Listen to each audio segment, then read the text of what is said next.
everybody, I am Cinnamon Cooney, your Art Sherpa, and today I'm going to show you how you can paint this gorgeous scene at home step by step for yourself. I'm going to explain every part of this. It's part of a program called Acrylic April where we paint every single day on a topic, but you could come in just to paint this one, or maybe you're here as part of Acrylic April. If you're interested, do definitely check that out. More information is in the description down below. We have resources like traceables, step-by-step mini books, step-by-step infographics, lots of things that are free to you to help you get through a project like this successfully. Now, I'm going to explain every part of this and with my husband, John. Hello.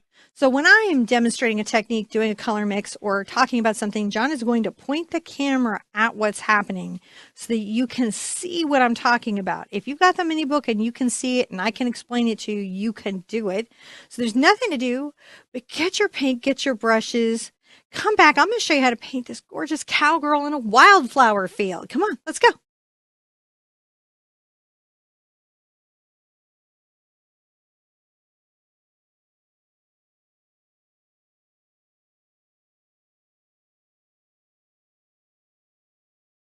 Today, we are again on an 8x8 canvas. My wish or intention for you at home is that you have strength and courage to face the challenges in your canvas, in your life. On the palette, just so you know where it is. I know we had the materials at the beginning, but just so you know where it is. Quinacridone magenta. This is the phthalo blue right here. The ultramarine blue is here. Burnt sienna, cad red medium, Mars black, cad yellow medium, phthalo green, and titanium white. And I'm really going to just kind of jump on in today, John. But while also sipping coffee. Oh, it's a coffee day. It's been kind of a weird acrylic April this year. sure. Gotta have your coffee. This acrylic April has been sponsored by coffee. Coffee. I'm going to go ahead and just use my number 16. Again, I was told how to say it this week. I did it wrong. Artini. I don't say the D. Artini brush by Raphael. This is just a really good hog brush. It's in my Amazon store, but you can find any hog brush that's like this. Like, it's about the size of my thumb. We have a lot of instructions on that. There's information in the description. Don't get too caught up. I'm going to take titanium white and ultramarine blue with always feeling like you've got to have the exact tools that I have, brushes that I have, right? You have to have the right type of brush in a similar size, but it doesn't have to be the brand. Though I am pretty good at picking good brands. Yep. So you can use me as a resource for sure. I like this brand, but there are other good brands. We were all just talking with a bunch of artists just recently, and we were all at different paint companies, but we were like, yeah, but your paint company is really good too. So sometimes there's more than one solution, more than one product that can do a good job, but understanding what makes a product do a good job, that's the big thing. Yeah. Now I'm taking titanium white and not phthalo blue, ultramarine blue. This is the ultramarine blue. And I am just going to paint this whole canvas this blue. It's kind of a light blue. It gives me a color place to start. You know, something to think about. And some paint on the canvas. And notice that it's not like tidy. It's not tidy, John. It's not. It is not tidy. I just need some paint. That's all that's happening here. Just need some paint.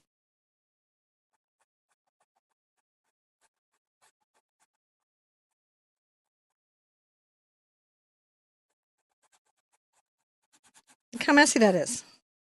So the reason I'm showing you this is there are times to be considered and thoughtful and processed in your painting. And there are times where you can just like, hey, just getting some paint on. And it's good to understand when those times are happening so you don't exhaust yourself being mindful every minute of everything. I mean, like, being mindful is great, being like hyper focused on, you know, a messy background, that would wear you out early. Yeah. Right? When you can be like, just relaxed on this part. And then, you know, later when there's something more focused or detailed, then you can put your like deep attention on it. All right. This is really all we need to do in this first step. I'm going to dry it. When we come back, I'll show you what's next.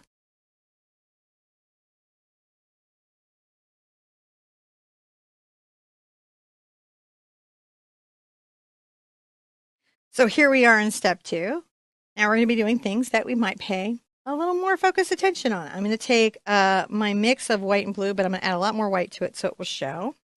And I'm going to come over here on the right-hand side, about, 3, 4 fingers from the top, and give myself a little downward sloping hill. Right? Oh, that's a nice little downward sloping hill. Has a nice downward slope, doesn't it? Yeah. And then across the way, we've got a little bit of a kind of a little mountain range here. So I'm going to bring these little mountains off that way. So we've created our middle ground, our background, our foreground in these weird dividing lines. And I think sometimes when you're painting, it can feel like everything is very focused and intentional. And even on something like this, I want you to know there are places you can relax, and your downward mountain line is one of those. I'm going to add a little bit of phthalo blue into my ultramarine blue mix, and you can see that that brightens it up a little bit. And it takes it into what I kind of think of as a Colorado sky. And I'm going to come above my mountain line with my little Colorado sky color. A lot of white in it. You can see it's similar, but somehow different. We're going to just brush along the top and change that sky. And what's nice is because we have the blue underneath, doesn't it make a nice, beautiful blue? Easy to do. And this is just a bright day.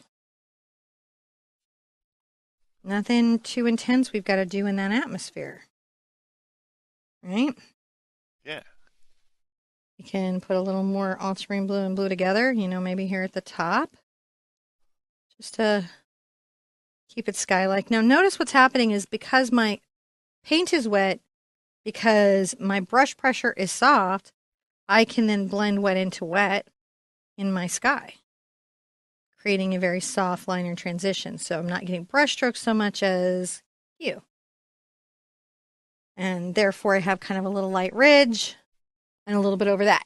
That's not too bad. Rinse out your brush. Let's call this a step. Come back, I'll show you what you're going to do next.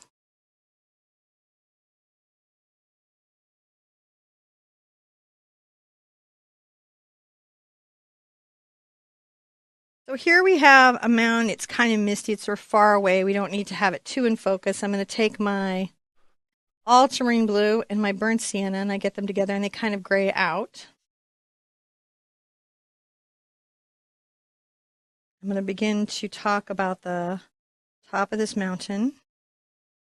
I'm brushing down. And you can see it's just coming down on that edge there. It's not...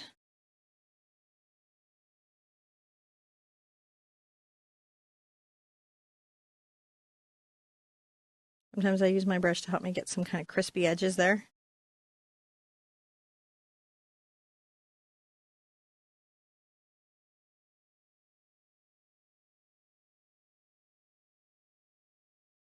And the brush stroke helps inform the kind of shape and feel of that slope. I'm going to come here into white and get some more white, but it's not bright white. I'm going to come on the top.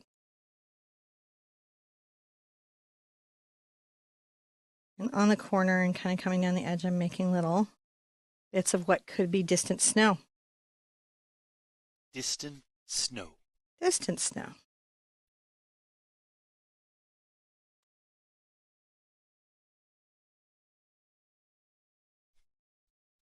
Now I'm focused a little more. I'm thinking a little more. You're reflecting on the distant snow. I'm reflecting on the distant snow. Much like my moon, this isn't a particular peak in the world. As John likes to tease me that it is no moon. It's.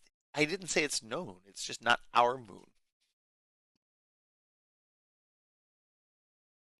And what's nice is if you kind of vary up the brightness of some of that, what starts to happen is that some of it feels like it's more in light. That kind of creates a little bit of interest. Always gray it if you need to some snow back.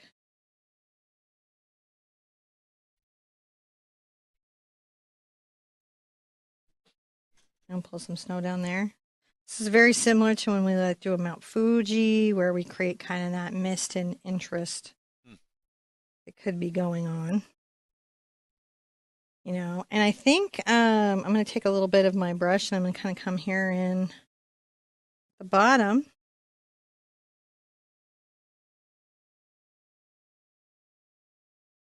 Kind of implies some of that mist.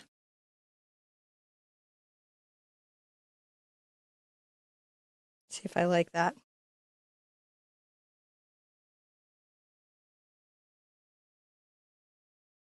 It really is the texture that makes a difference between mist and snow.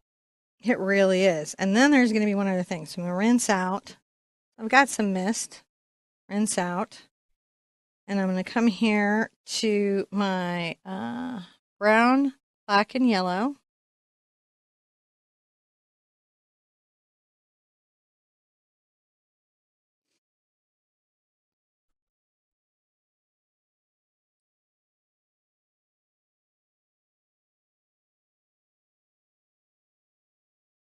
Brush down some little dark values on that mountain. Yeah. Maybe add a little white to it. So it's a very dry brush. This is a weird thing to have to do. Pay attention to leaving open spaces.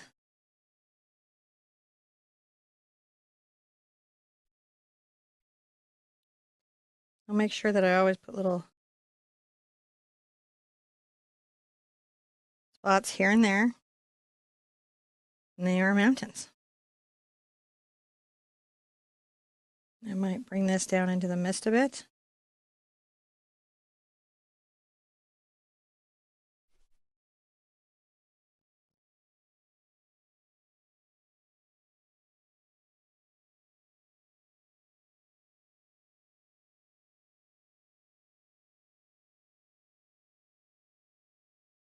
Some of it might be darker.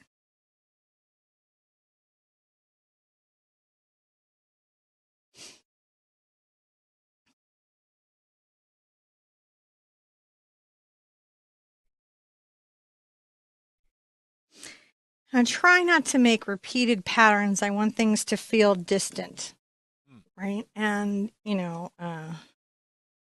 now, I'm going to take my brush, I'm going to rinse it out, right? So it's just kind of clean, and I'm going to come here and sort of foggy blend this here so that my brush is clean. The paint is still wet. I'm not using a medium, right? I'm just using a damp, clean brush.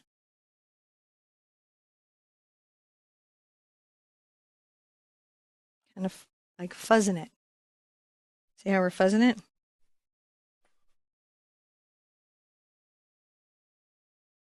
This is a challenge, and it's okay if it is. If you've never done this before, I got lots and lots of mountain classes, lots of ways to paint mountains, for sure. So many.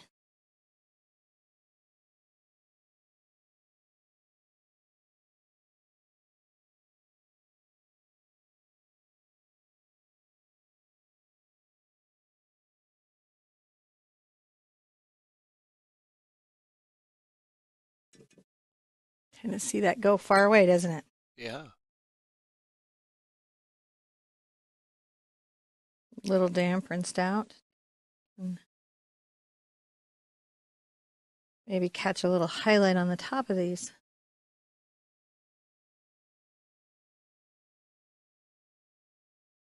Looking up here where the highlight would be.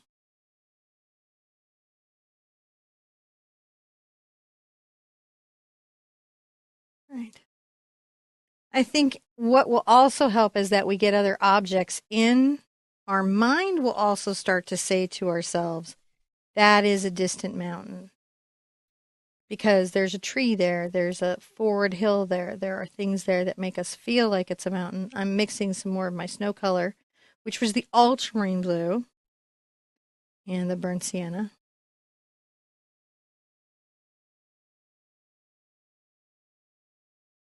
Just making sure we've got nice little peaks. Yeah.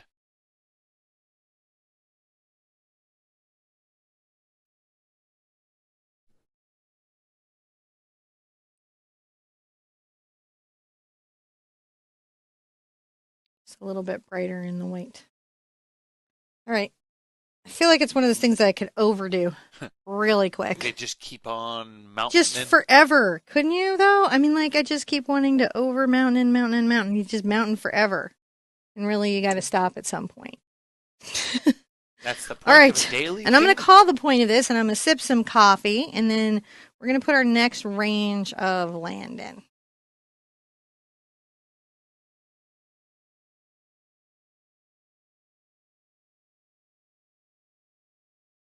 More to do.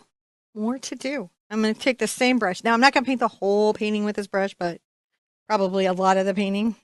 And I'm going to begin by taking a little bit of my yellow and black. Believe it or not, yellow and black is a pretty good green. And it can create a nice base when you are making some deep forest colors. Because one of the things that you have in natural landscape is shadow. Now, I'm sure somebody is going to come by and say, but I thought you can't use black in landscape. And what I would say is can't in art is a really subjective, preferential thing. Sometimes we say can't when we mean I don't like to or it's not my favorite. Can't, you can't eat paint. Don't do that. Or there are other ways that you could accomplish that I prefer. That's right. Other ways that you could accomplish that I prefer, or I don't like how that looks. I do like to use black as a green in landscape. Um, and that's a thing that I like, and it's just fine. Can black overwhelm a canvas? Sure. And that has to do with the under color of the pigment that was used to get to black. And like, look, even the blue under here, you think, but I painted it all blue. That's right. And every layer adds depth, right? I did. But the blue also helps bias this towards the green. That's neato. Creates a unity to the space. Okay. So I have this here, but I'm not done. Nope. No. I'm going to rinse this out and put this aside, and I'm going to grab its sibling, which is Artini. This is the Raphael Artini number 10 round. You can see it's about the size of my pinky. Okay, so that's about how big, if you get a different brand of brush, it's about how big I have this. And it does make a point. It will have little hairs that go everywhere. I'm going to get it mildly wet, and I'm going to come into my green and black color. My black color, my green color I make with black and yellow. What is up? I don't know. Man, and I'm going to just tap up a little bit. And you can see that that sort of just implies, oh, it's the faraway trees. These are far away.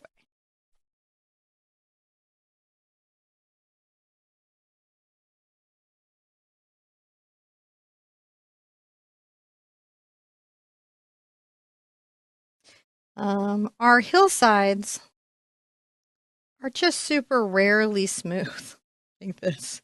It's It true. can happen. You'll see it in California landscapes and stuff, but it's not totally common.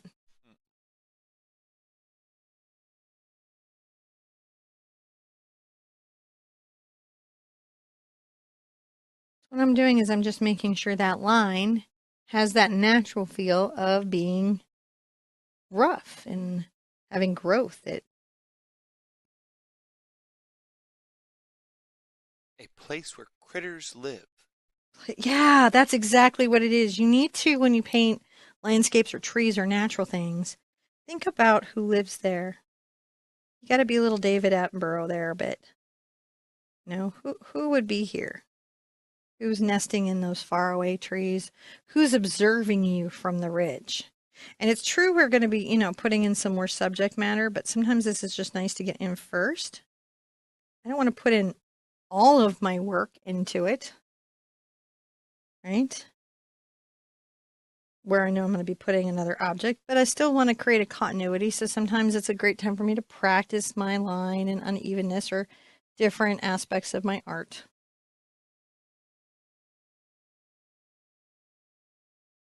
You can see just even this act kind of creates a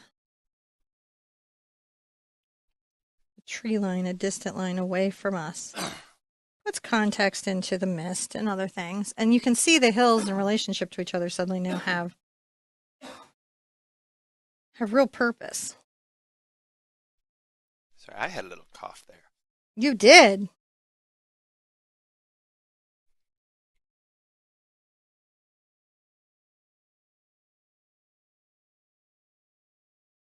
I'll come in here a little dark just to make sure that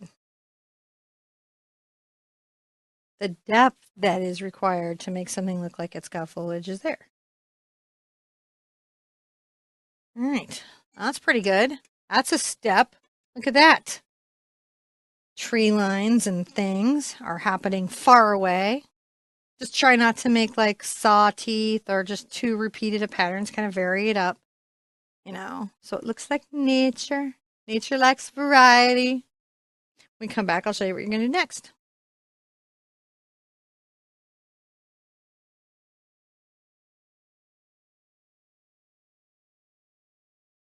So I'm going to put a little bit of other atmospheric perspective. That's just the things that we do to make things look like there's distance in the painting plane on landscapes, right? Like there's mist at the mountain or things that are far away or desaturated, those kinds of things. So we're going to do a little bit of that. I'm going to add a little of my green and brown together, and I may even come over to where my black and yellow are, just because I want to integrate colors. I'm going to put a smidge, just a smidge, of white into it. I'm making a little bit of I come little downward brush stroke. See how I'm pulling it down? Just the beginnings.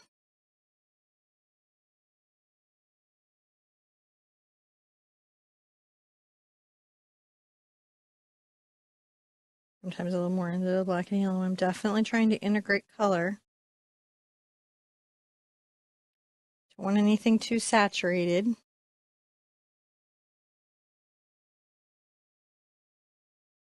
You can see me adding brown and yellow sometimes to the mix.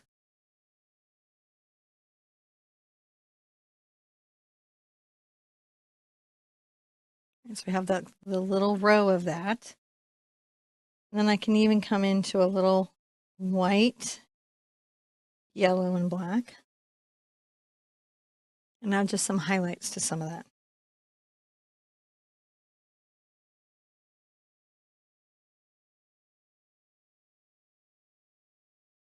So not super bright to the eye.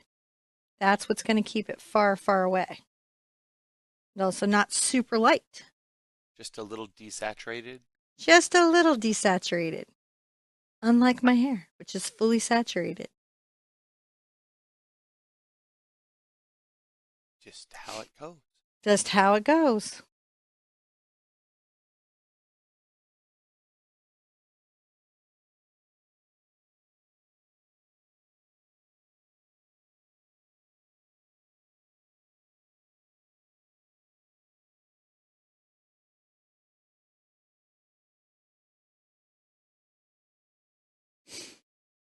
See, just a little layer of that. And then maybe a little more yellow and black. Perhaps some white. Right there.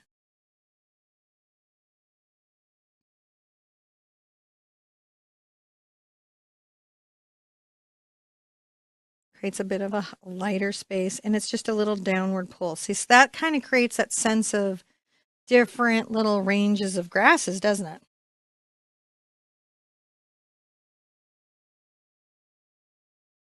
And depth is really key there. So you need to have darks against lights.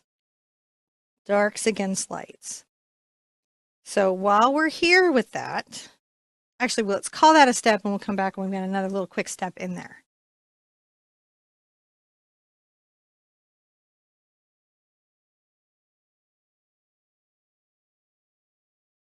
So I want to create some depth and some trees here. I know I'm going to have my little figure here, but I want to have some kind of focal landscape points. I'm going to take my black and my yellow again. Again, remember these are my deep greens. And I'm still on my round Artini brush, and I'm going to say that there's a tree perhaps coming up here. And then just a little further back, maybe a couple little trees that are also tall, but they're a little more distant. So I'm going to tap up and down. See, and I'm letting the brush, because it's kind of fluffy, it creates that tree shape. I could do this with a sponge. I could do it with a lot of things. What you have to understand and observe is the shape of mountain pines. Some things I do to have a better understanding of that are to pull references of mountain pines down on my phone and look at them. How do the branches go? Are they upwards? Are they downwards? You know, how much of the trunk shows? How much of the sky peeks through? You can use references and not exactly copy the references, but Yeah. they can help you make better versions of what you have. Now I'm going to come in and get much darker They down can here at the base. help inform your idea. They can help inform your idea of what it is that you're painting. Right? So I'm going to come here again.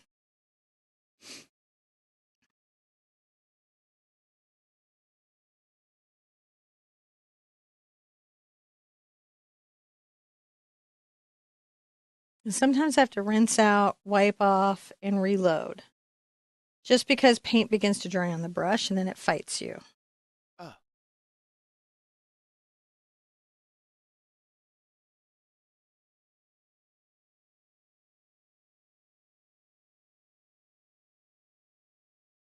So I'm creating kind of irregular little branch shapes. So trees, they have to put out little branches, right? That's part of their resource gathering. yep. They're trying to get nourishment and resources.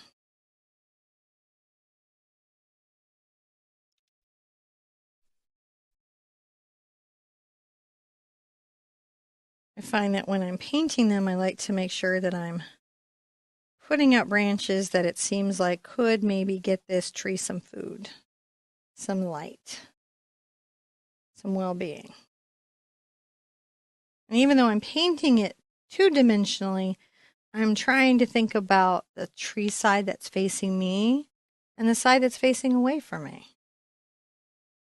Imagine that it's round, because if you looked at them overhead, they're sort of round. They have radial. Like top down. Mm-hmm. Yeah.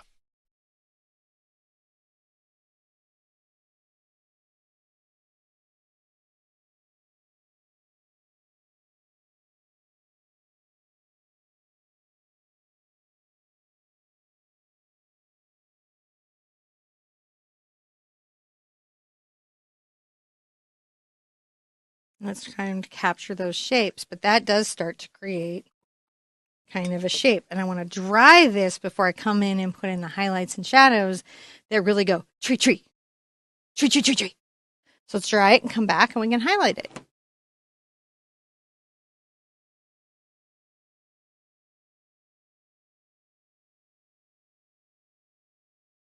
So to make this feel like it's a tree, we have to give some value and highlights and color to it so we can pick up the branches as being shaped as well. I'm going to take my yellow and green together.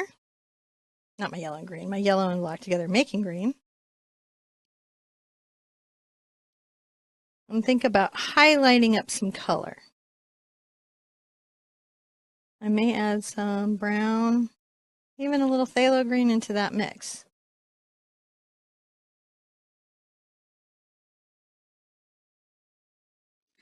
I come to the tops of these little branches. I'm going to begin to highlight them. And if I have to add a little white into that even, I will. I want to highlight it. It needs to have contrast.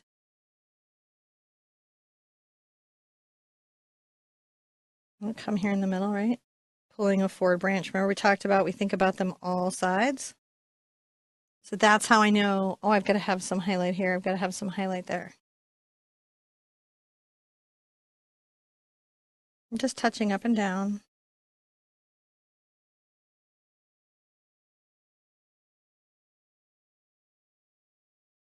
catching little bits of highlight on that tree.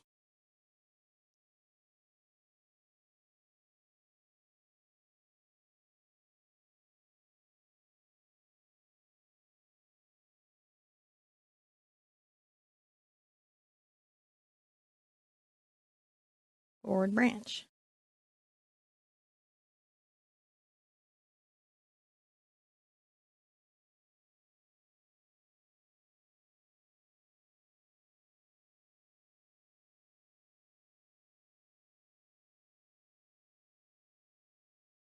For this to work, I have to leave the dark value. If I paint out all the dark value that I have, it'll be a little more towards the outside of some of these because they're up in such bright light. Sometimes what that will create is a silhouette in the tree, and I want to recognize where that's happening. Yep. I'm coming here and just adding a little bit.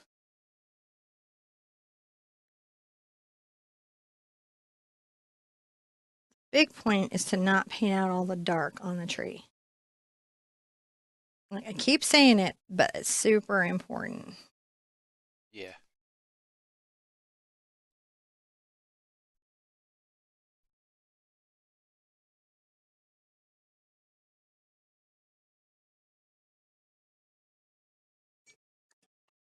I can always rinse off if I want to just like kind of improve this and come back. Like a little black and brown even, but very dark.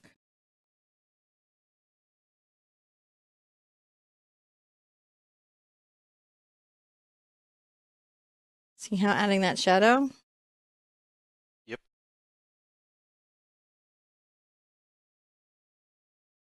Really makes it have much more depth to it.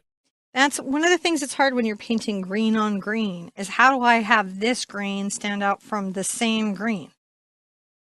Right? Because a lot of times in painting we rely on hue or color more than value to create a different space in the canvas.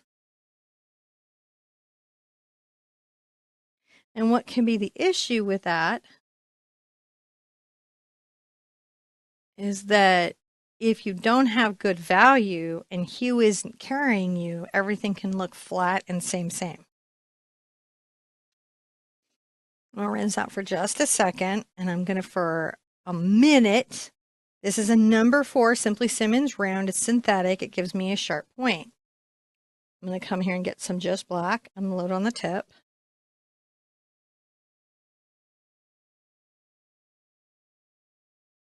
I'm going to create little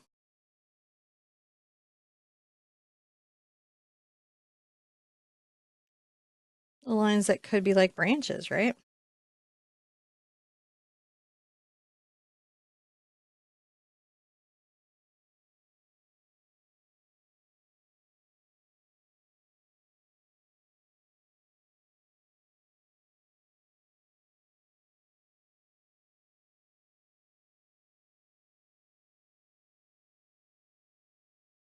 Just little twiggly bits.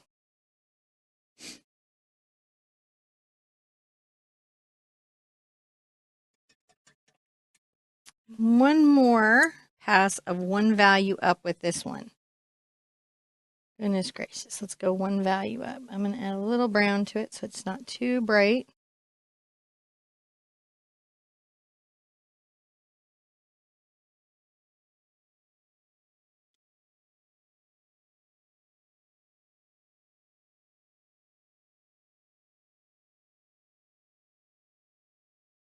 Because value is how we see green on green.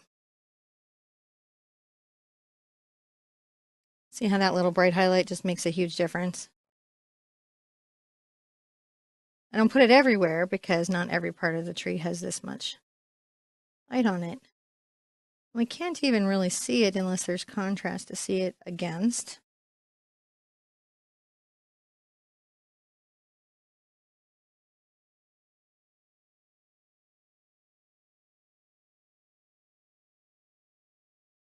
So we're going to keep finding little bits of highlight. little bits of light to exaggerate in these little trees.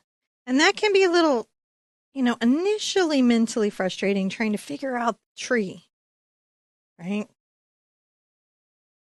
Where is the tree in this? Where Where is is the my tree? tree? Oh, where am I painting there? Oh, where is my tree? You're in the forest, but you can't find the tree. You're in the forest, but sometimes it feels like no matter what you do, you cannot find the tree.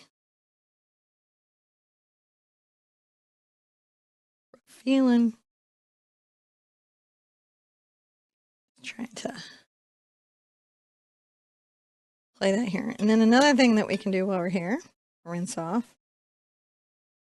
All right, is we can take our little dark trees, get a little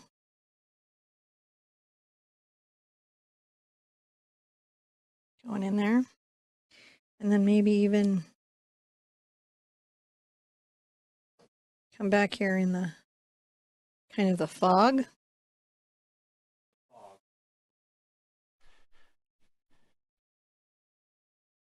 I might kind of pull these two into some different weird little zones here as I'm looking at them, Yeah. wanting them to look more like themselves.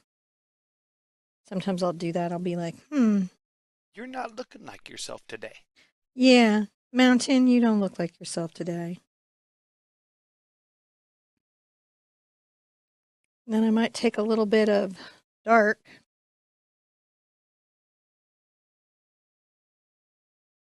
If I can get it. I might have to switch to synthetic, but I'm going to try to do it on my fluffy brush because it's so good at making diffuse marks. And what I'm kind of doing is like implying that there are some maybe little rows of these trees way on the mountain. Kind of peeking up. Peeking up.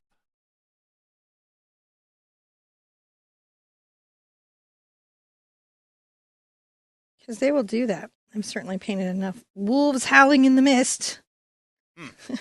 to have noticed that. I'm going to get a little bit more of my white.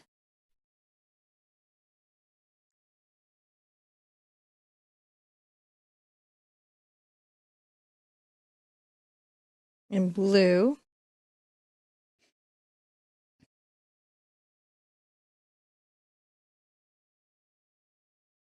See if I feel a little more settled with that.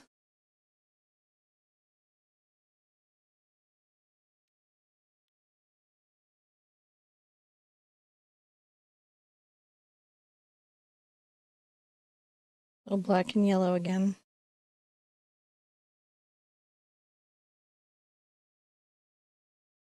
I think what I might do is put a distant sort of misty tree line here and then pull in a darker kind of more in focus tree line. You think so? Yeah, and it's hard when you're new to like, oh, I don't know, am I just making little dips of paint? Sometimes. Sometimes we're making little dips of paint.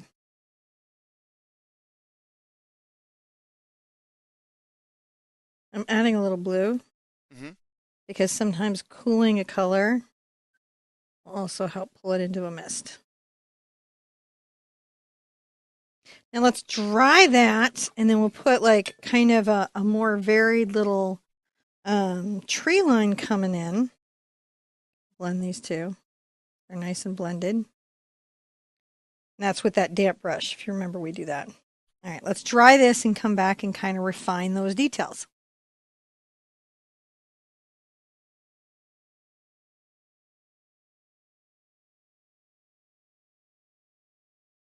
I just kind of want to play with this area a little bit more. This will happen to me a lot of times in a painting where my art brain will say, wait a moment, I'm pouring out a product right now called Gloss Glazing Liquid by Golden. This is not like glazing liquid by Liquitex or any other brand. This slows down the drying time of your paint and allows you to glaze and extends colors. Totally different product. It feels like it's the same, but it's not the same. And this is going to let me make kind of interesting, transparent, little foggy effects and play here a little bit with this feeling I'm trying to create. So I've just added a little bit of my white and blue and some glazing liquid. And I'm going to put this sort of rising up here. I see that in the forest edge, and that's a little bit better in its mistiness, isn't it? If you didn't have this product, well, I would say if you can get it, if you can't get it, you can do it with water.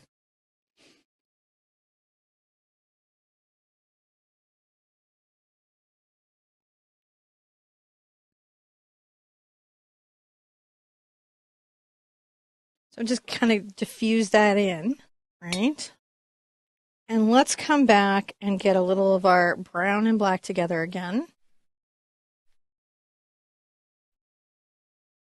And it's really just on the toe of this brush. And some of you guys have given me some feedback that you felt that these were a little hard to control. Hog brushes, and I understand that feeling. I do. Because they're fluffy. Fluffy. And really how that happens, how we get control over that is that we get to know our brushes well. And I'm just making sure that there's another little line of sort of dark trees.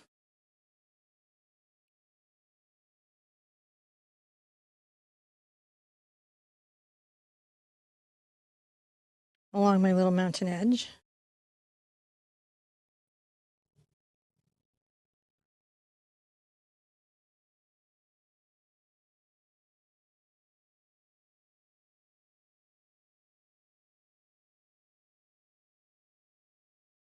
Might add a little highlight there. Kind of highlighting one side of them a bit. Just playing around.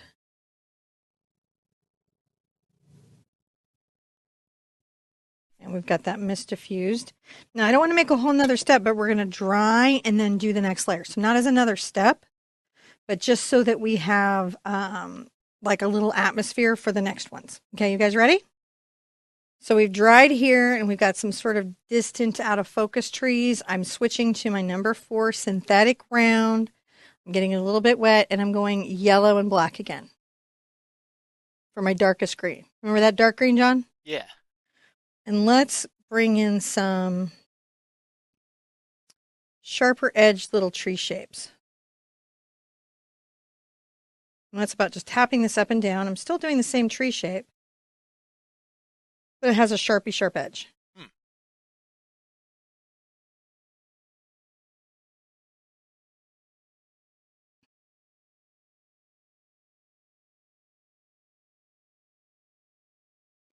I did this one because I so enjoyed that Yellowstone series. And now I'm like, oh, this is as hard as it was to get to Yellowstone.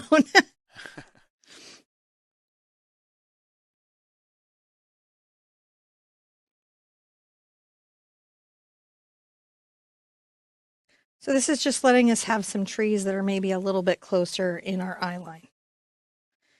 And that's one of those things that's hard to create in nature is you've got to create depth and distance on a two-dimensional surface. That's what we're doing as painters. We're creating the illusion of it. The illusion. And one of those tools in creating that illusion is having soft edges in out of focus or desaturated areas, and then sharp edges and more in focus and saturated areas.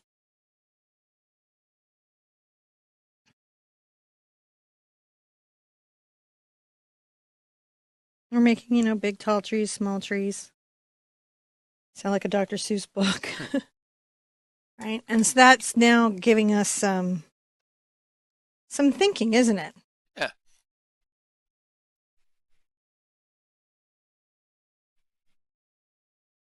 I did these wolves some number of years ago in Misty Mountains. It's kind of stuck with me, the way that it was.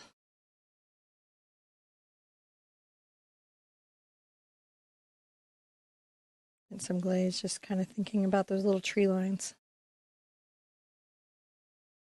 Little glaze again.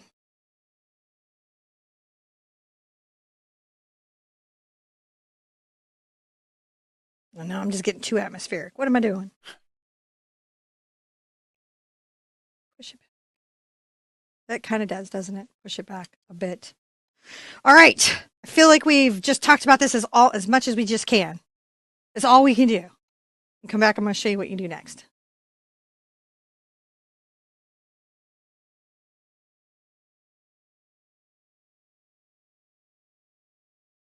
So I'm going to loosely sketch in my horse freehand, my horse and rider freehand. This is an area where you would use the traceable again to get the image in so that you can get the horse and rider if you're not a person who is ready to draw yet, which, by the way, is okay.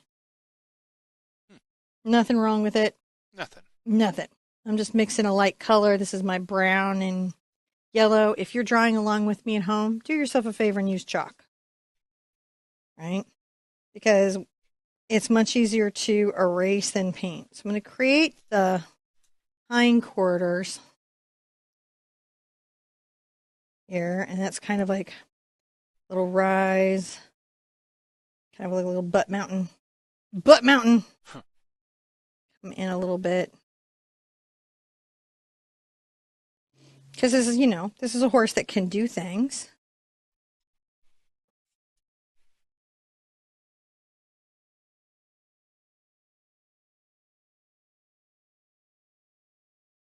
And I suspect, one of the legs will definitely show a bit. Just went and got some brown. This leg is sort of covered by tail, so I don't really need to draw the whole thing in.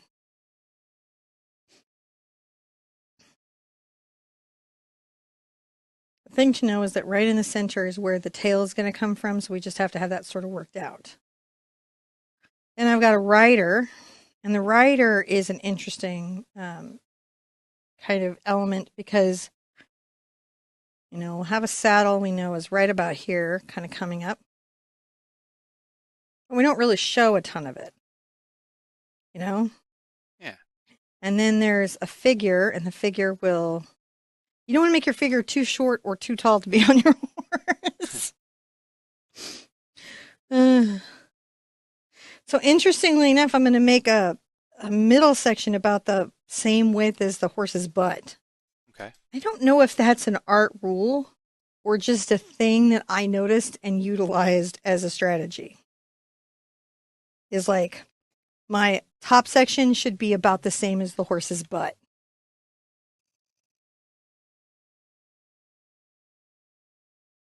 Because that might be very like breed specific. Kind of coming down and talking about the jacket that might be here a little bit.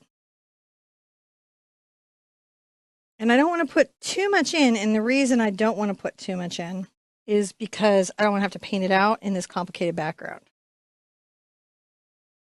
I just need to have enough scale to have some idea what is going on. And we're going to have a arm coming down. A little bit of a sleeve there. Definitely going to have a foot down here. And a little bit of a foot down here. So I'm just kind of putting objects and things in where I'm like, oh, it has to be, the bottom of your rider's feet will be about here on the horse's body, especially in a Western saddle. And I've got a nice big saddlebag here, so that's going to make some easy work. Now, the hat is an interesting deal. So let's come up from the head a little bit.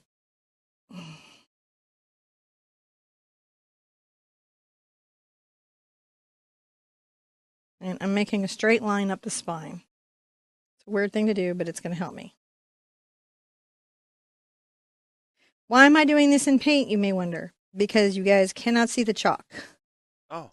It is not easier. It is much harder than doing it with chalk. You make it look easy. It is not easy, and I'm thinking hard. Thinking?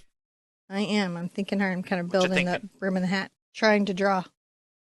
Just what I'm thinking. Oh boy, I'm trying to draw You're doing now. Good.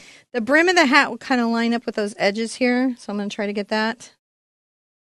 Come up, dip, and down. And I'll pay. It's better I paint it smaller than I need it than paint it full scale.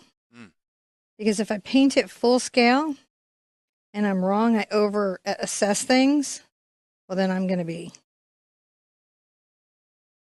Not loving things. All right, that is probably all I need in for the horse. Your traceable will be from the finished work, so it will have more detail in it and make it easier for you. If you're learning how to sketch and paint, really what you're trying to do is give yourself some guidance about where objects and values are, because you're going to be painting this all in a second. We'll call this a step because it was kind of a, ooh, that was interesting. We'll come back and start painting in objects around here. We don't really need to work him in yet.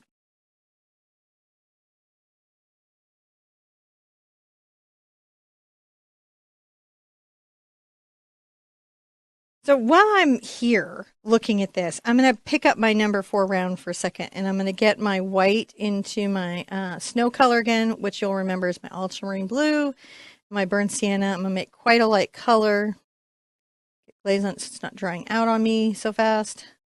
And I'm going to do a thing at the top of my mountain just to make this pop in the sky a bit, which is I'm going to come along and make sure that there's a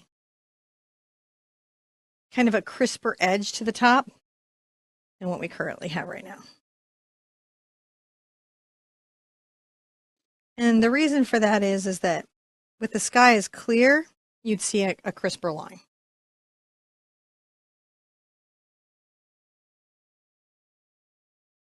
I'm just using my 4 round because it gives me a sharper edge. And you can see I can just come along that edge, and it does definitely pull that mountain line back from the sky.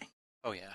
And I can bring that, kind of snow down into the mountain as well, just improving that. Just because you're done with a thing or you're doing a daily painting, it is okay to observe things and say, all right, I'm going to adjust these things, because as you go painting every day, you're going to see more and more. So it is going to occur to you. Right? And you can see that that does definitely give us a crisper line between the background sky. And I'm thinking I'm going to do my number 10 round from the Artini line. And let's get some greens going again. It's my yellow and my black, which was an interesting green, wasn't it?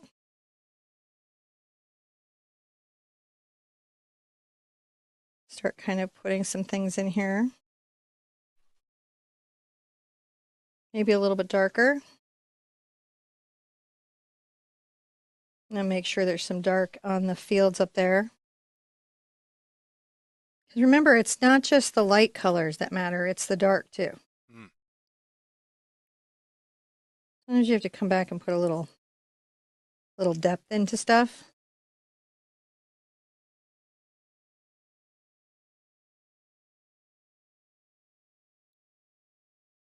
I'm going to come under here for sure. Because under a tree would not have a lot of light, would it? No.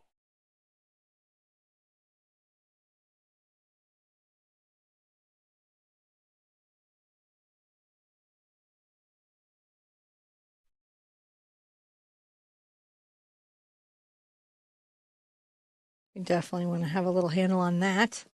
And in the distance, let's start thinking about a little bit in the distance. So we have in the distance, I'm going to take some of my purple, I'm going to take some of my ultramarine blue and my quinacridone magenta. Smidge of white, you can see it. And apply a little bit of distant clusters. Right? They're not too bright. Yep.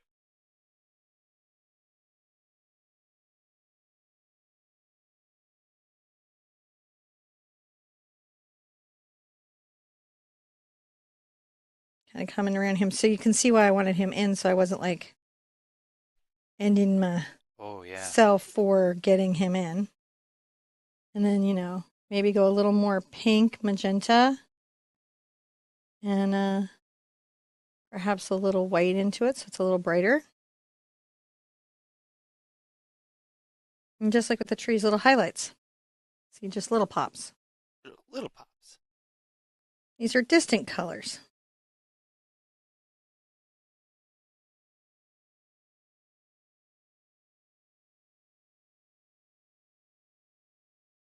That's pretty good. And we also want to,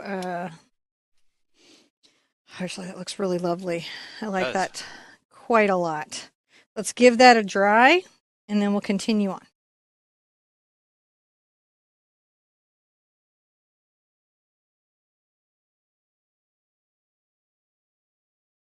So we're going to continue to fill in our world. I'm really loving my yellow and black today. As a filling kind of green. Oh yeah. It's just been really surprising. I'm using my number 16 Bright in Hog by the Artini line. It has a D in it, and that's what took me so long to figure out how to say it. Like, because I kept wanting to put the D back in. Artisany. But what it is, it's an interlocked, well-made hog brush. I used to have some other hog brushes that I really like, but they discontinued them.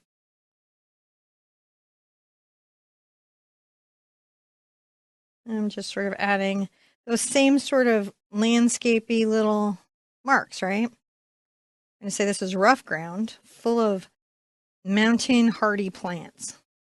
Mountain hardy, John. Mountain hardy. Mountain hardy is a particular kind of hardy. It's not hardy har har.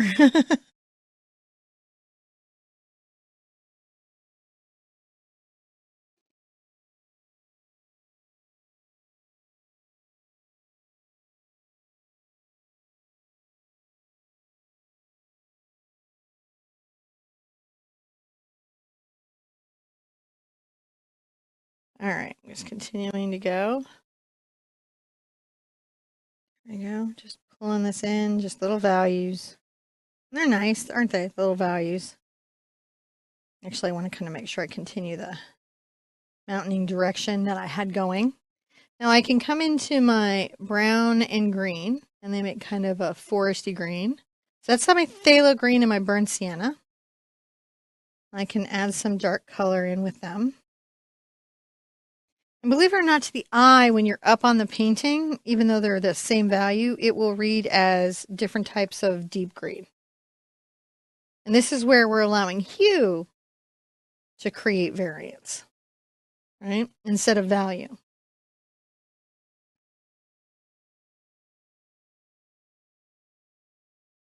Right. Now on this, I'm going to add more brown to this green, add a bit more, and then I'm going to add my yellow. Because I don't want really a bright saturated green, and then a little white.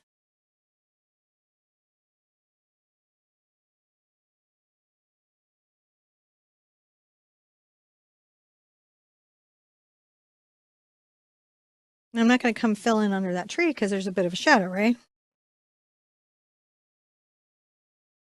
And I don't want to make patterns because nature grows in little random bits. So we're just kind of showing these little highlights in the grass here and there.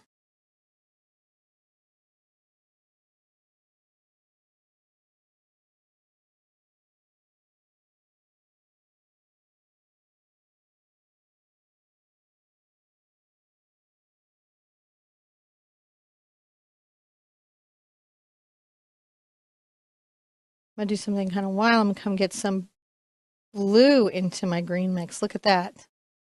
So that's my ultramarine blue. You might have thought I would have done my phthalo blue, but I'm not trying to make a bright green. Yeah. And this is sort of a cool blue green. So here we have lots of green.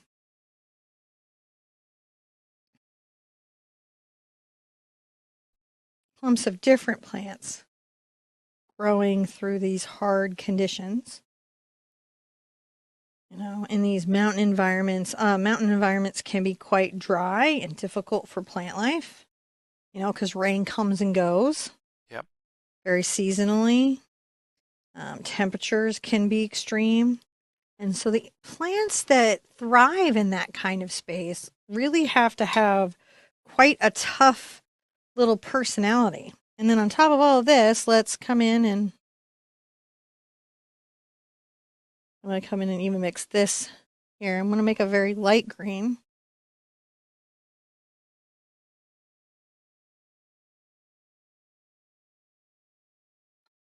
And capture some highlights through here.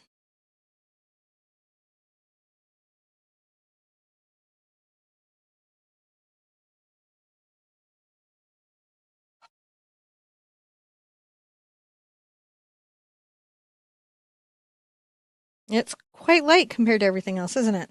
really is. And that contrast makes it sort of stand out as maybe perhaps some light.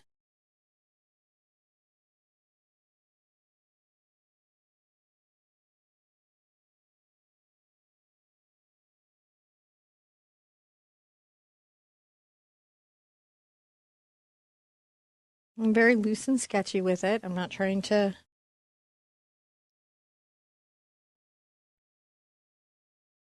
say definitive leaves. I'm just trying to say that there's space. I can Yeah. always come back and put in a darker color if I feel it needs it. And I am still trying to respect the downward slope of the hill, which is now starting to fill in. Respect the slope. Respect the slope. This little painterly little slope. Okay. So we're going to let that dry and we come back. We got to add some flowers to our field, which is like the fun part, right? And the whole reason we met this month. Flowers. So let's dry it. I'll come back and show you the next step.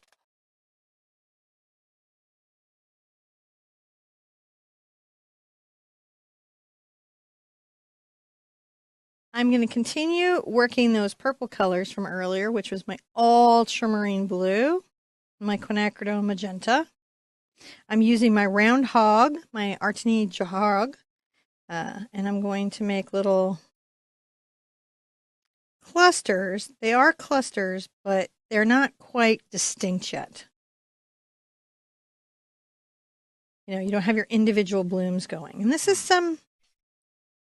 definitely, you have to stop and think it's some work. Remember how I said in the beginning, you don't got to think about everything? Yeah. Now we're going to kind of think about things. Oh. How these shapes randomly are placed out into the mountain.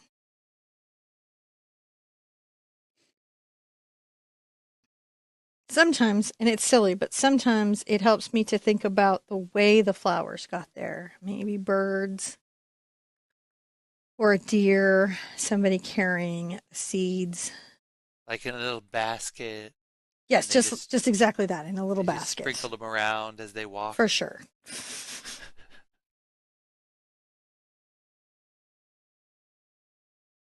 I mean, how else would they do it? I'm going to keep it through kind of here in these smaller bits because as we come forward, we're going to have more focal flowers, right? So these aren't close enough to us to be in detail. Hmm. We can see their individual flowers and we can see their little groupings of flowers, but we wouldn't necessarily see the centers, the little yellow centers yet. We wouldn't necessarily see any of the things that gave them individual personality. I'm going to go ahead and add a lot more pink to this mix and some white.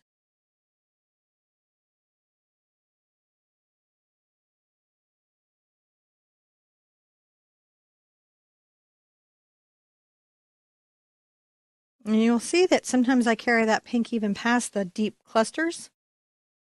Like some of these flowers themselves are lighter on their base. So that's how we can create a range of flower colors from deep to light Yeah. without really working too hard.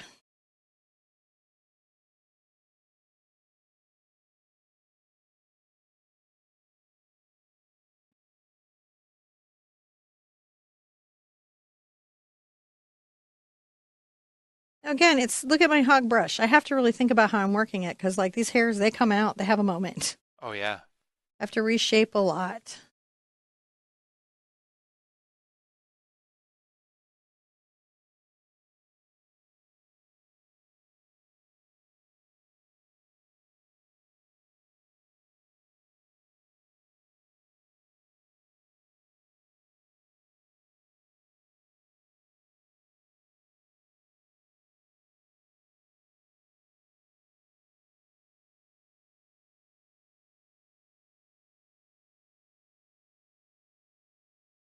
We get a little heavy with a little cluster there. That's fun. Yep.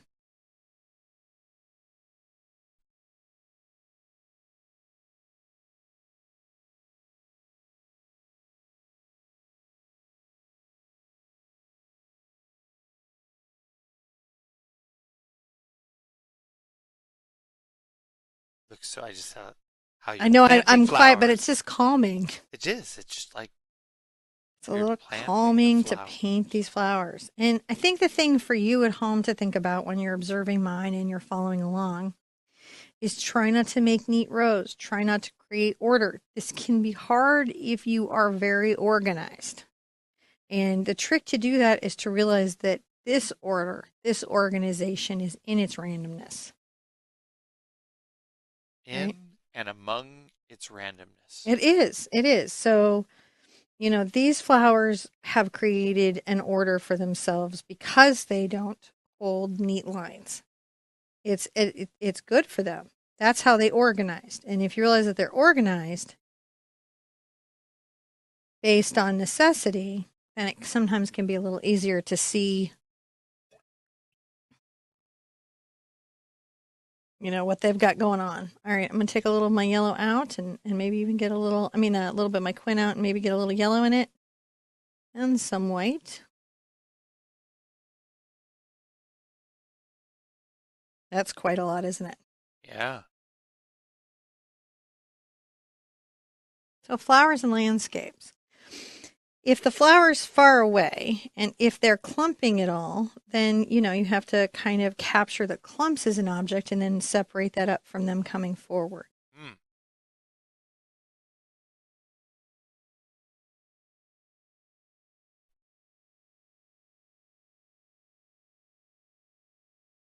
Because you wouldn't find like a whole bunch of bunnies standing in one area all together just sprinkling their baskets of seeds.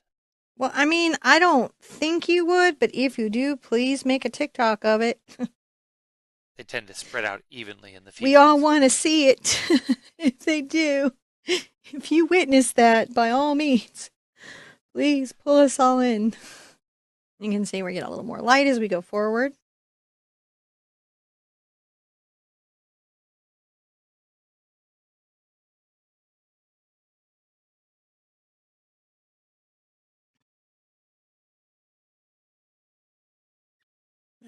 And I'm coming in and capturing the tops, maybe. Yeah. So, okay, let's call that a step. We'll come back and continue on the journey of this painting.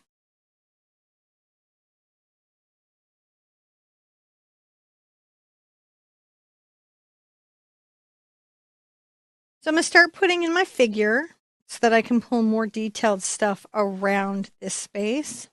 I'm going to use my round, my number 4 Simply Simmons round. I get the brush wet.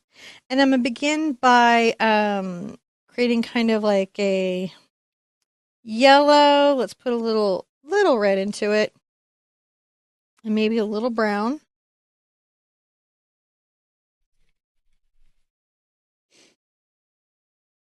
And come here and begin this as the base.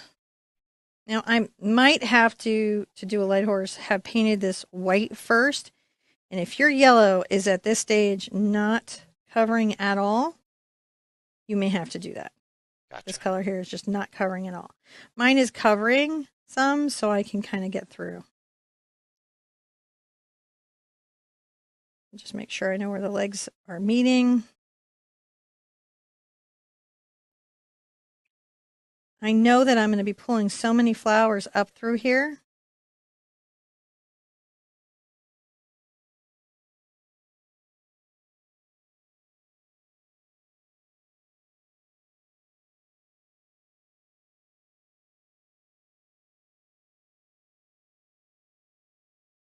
It's kind of getting a nice, neat coverage. Looks like an upside down tooth at this stage. Your horse should look like an upside down tooth. If yours looks Kind of like an upside does. down tooth, you're doing good. 2 little weird spots. If you just clicked in, you're like, I don't know how the lady did the rest of that painting is doing this. That's because the painting's weird like that. Okay, let's get a little gray going. I'm going to take my ultramarine blue and my burnt sienna and come here and start to paint perhaps the back of what is a loose fitting, practical little garment. Very practical. It's practical. What are you going to do? It's practical. I'm going to go a little more blue down here and come along the side there and just make sure that I hint out a little blue this way. So what happens is we see like little peaks of things. Remember how we put the little stirrups down there? Yeah. And there'll be little highlights, and then our brain says, oh, I know what that is. I know what that is. I'm going to get a little of my brown and black together and kind of create a little high back over the back of the horse. And the reason for that is that Western saddles tend to have a high back. You have to put some Palomino back. There's a lot of saddle. And then I'll go ahead and also put in a leather bag, which is a little kind of triangle shape. It's amazing how when you're doing painting like this, how much of it is not. I'm adding a little bit of that dark color. I'm going to shade back here while I'm at it. I don't want to take it out of the yellow. I just want to create a little bit in shadow. Yeah.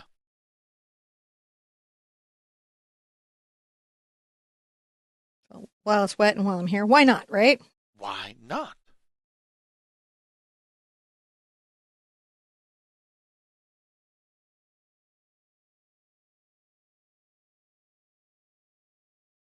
That Just making sure my little, you know, apple bottom horse here has an apple bottom. So a little bit of a shadow right there, right? Got a little shape. little bit in there. And then let's come in and say, okay, some kind of gray white shirt. I'll just go ahead and mix the brown and white and blue together.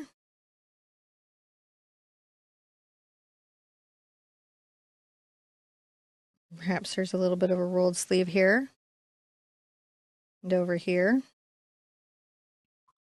So what a weird little, like the first shapes that you put in on this are super strange, aren't they? Yeah. They're very strange. I'm going to go ahead and take a little bit of my red and maybe in this case my ultramarine blue because they'll gray each other out.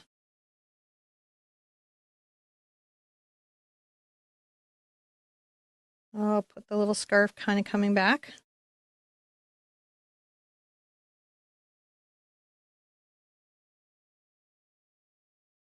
That comes under the hat. And that'll also help me figure out like, oh, I want to pull my shoulders out more. Right.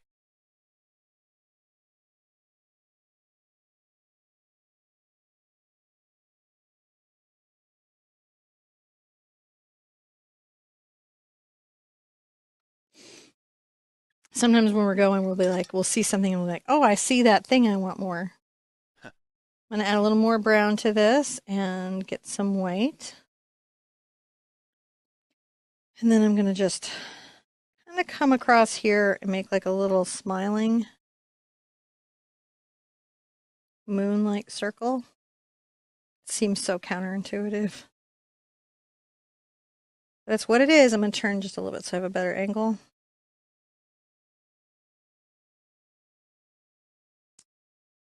And that, weirdly, is going to be the underpainting of our dude. That weird, awkward moment is going to become a really gorgeous cowboy riding off into a vista.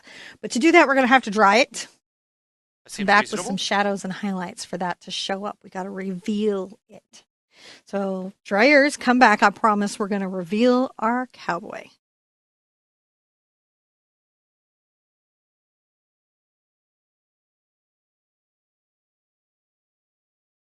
My braid here, what's happening here, I don't want to do until I get a lot of this done underneath.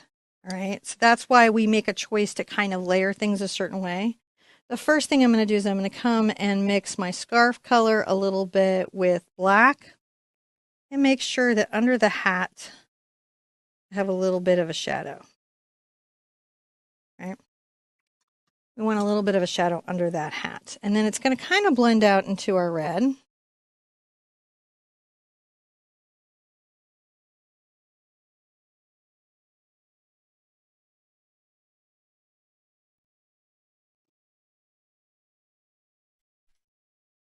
And if I need to trim it back in, what's great is I can work that background color. Right, look at this. In and trim back in around the shoulders. Oh yeah. Isn't that wild? I'm like, I need a little more detail here. I can get it and kind of even fade there. So the shadows kind of work in my favor to create this form under the hat.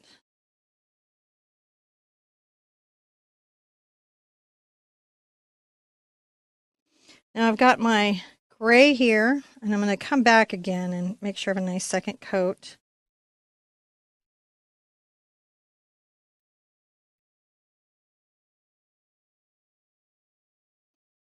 And I'm going to get a little white on here.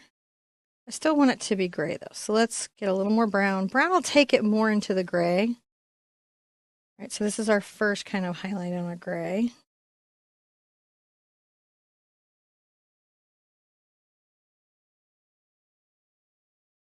Coming across there, and let's come a little bit on the side. See how we sweep that back?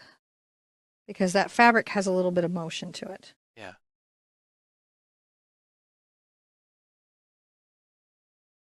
And while that's having a little rest, we can come in and get into our shirt color, which was our ultramarine blue, our bird sienna, and a lot more white. We're going to make a nice shadow for the shirt as well.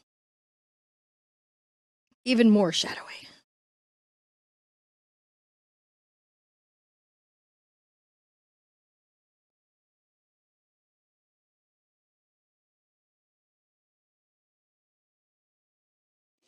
And then we can come out on the outside even lighter.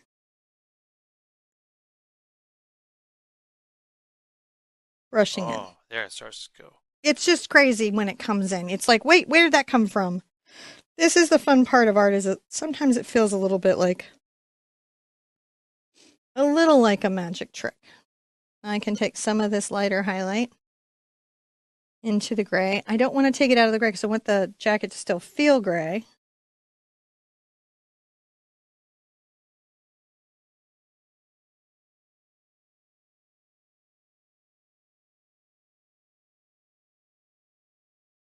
But just making sure that we've got a nice wrinkle going across the cross. Nice wrinkle. Nice wrinkle.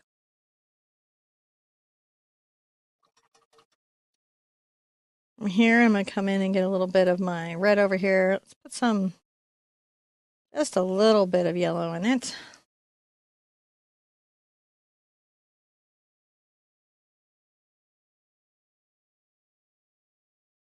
Let's pick up a little bit of that scarf.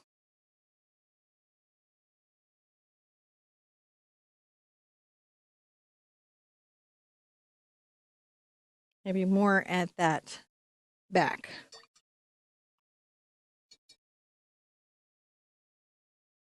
Now I'm going to take my brown back over to my yellow and red.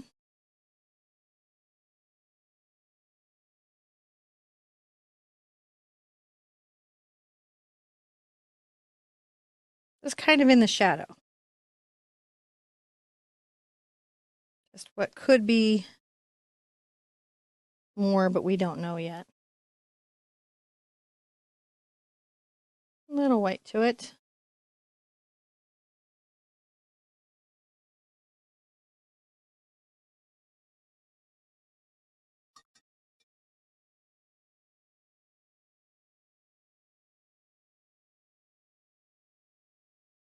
Really just want a hint. Because the elbows are bent.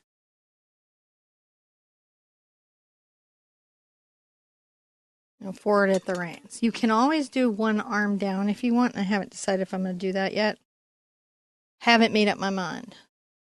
I come back over my brown and red, a little bit of yellow.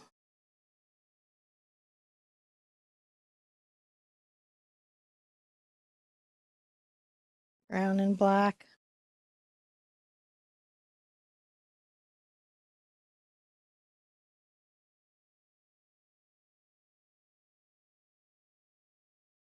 Back over here.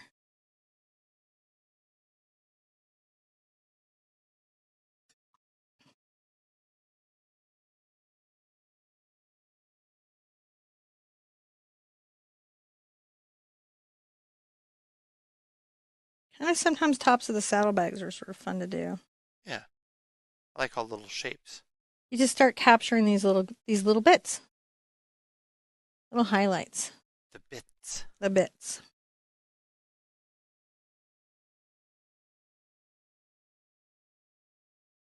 And on the top. Now, here at the heel where the boot is, I'm going to come here and add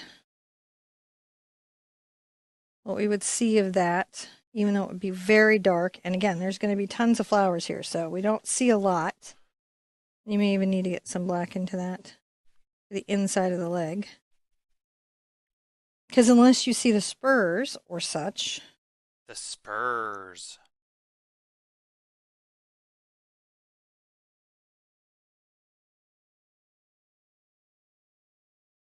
Because what one tends to see is just the stirrup. Right? And we just capture a little of that. Now, back into my denim, my jeans, my dungarees. Yeah. Right? Now I'm going to get a little of my phthalo blue into it for zhuzh. We're really cooking a lot going on here.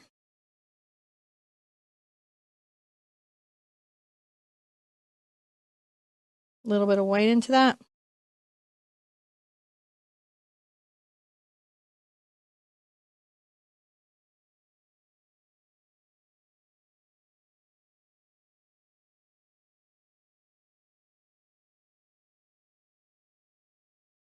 Just a little bit of paint.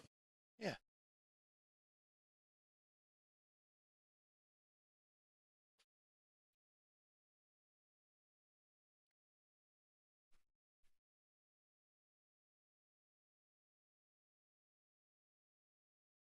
A little bit of heel peeking out.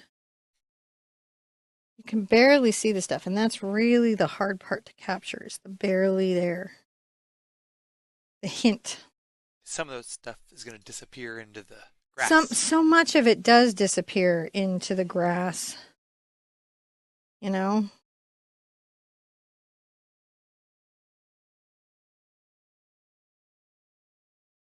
Get a little more highlight over here.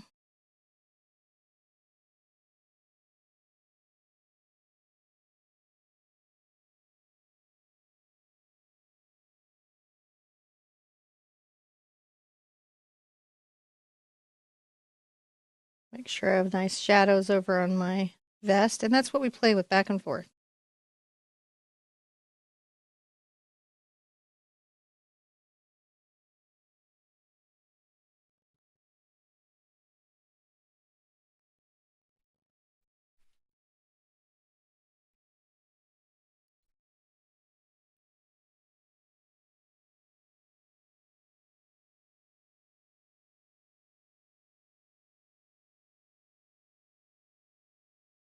Just making sure our shoulders are there showing.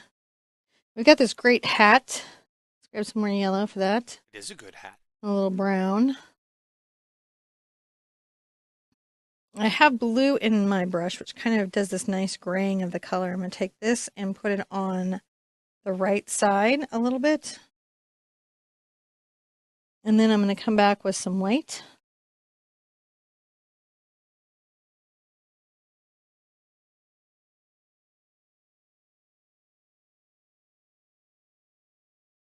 Right across that.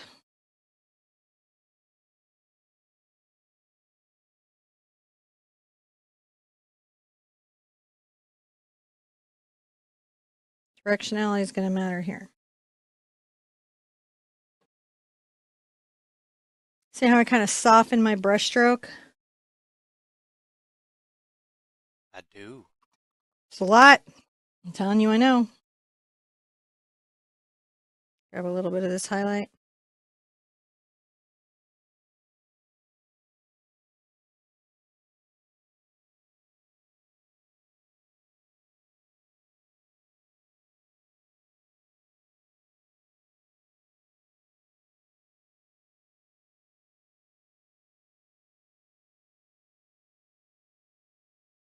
All right.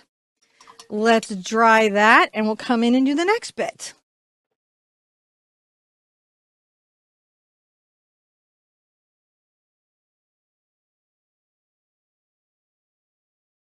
So we're at an interesting stage of our horse.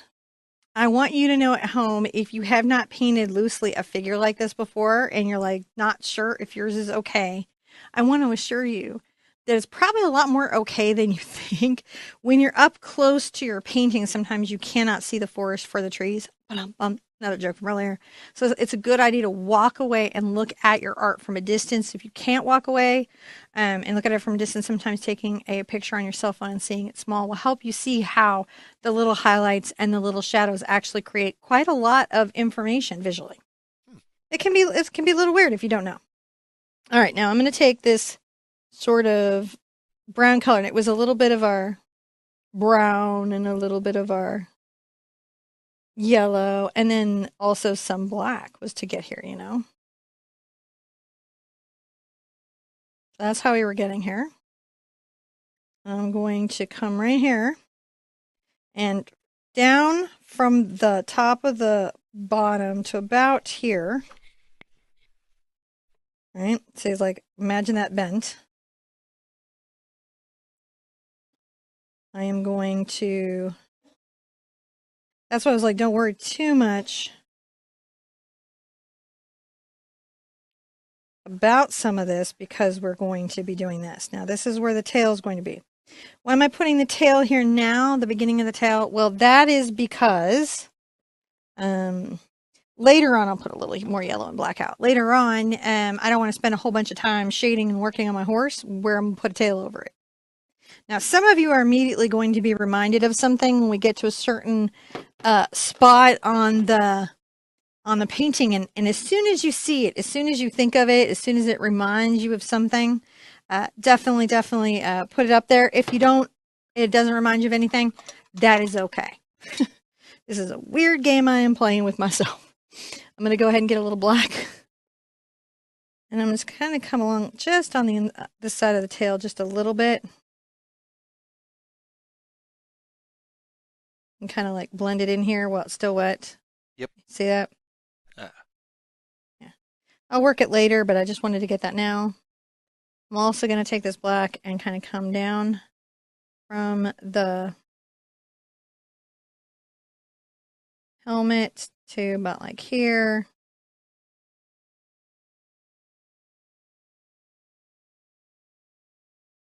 I'm going to do a little braid there.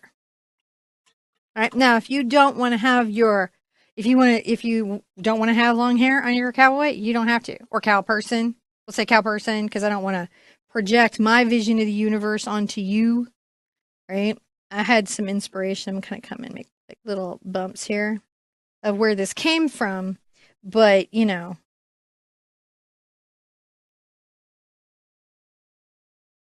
I don't want to tell you how to see the world. Does that make sense?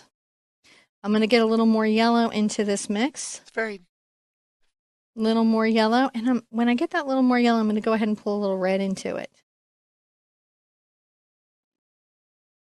And come along the top here. And with that second coat. And blend down into the shadow. That I know is going to be really, really, you know, popping out like once the flowers get in there. I'm going to add a little more white. In this case, a little more yellow.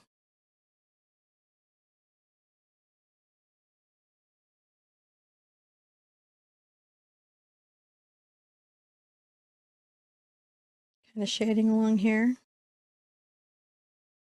And a little bit of a shadow there. Spine is.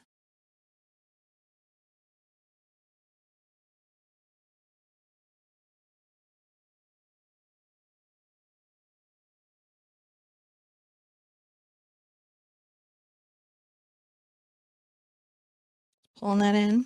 I get a little more white. Come right here. And I'm going to add some more white to the hat.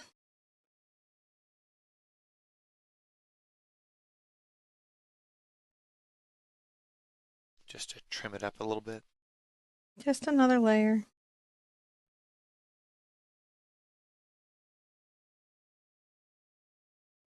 Just a little more. Sometimes you just need a little more. While I'm here, I'm going to put out a product.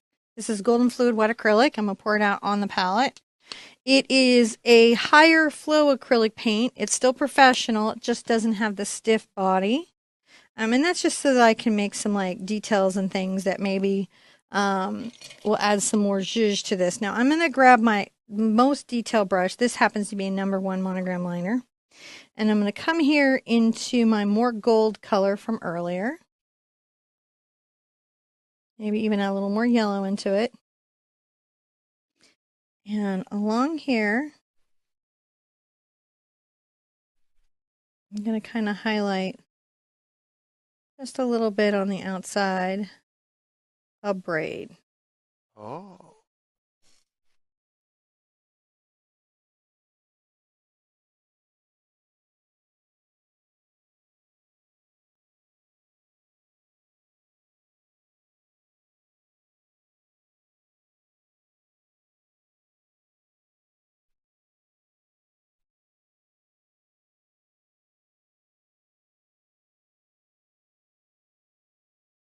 That's really cool. Now I want to make this a little, I don't want the hair to be too bright because, we're under the hat. So it's going to be just barely capturing any of that. I may have to, kind of come back and reshade that. Now I'm going to come here, put a little of my fluid white in there.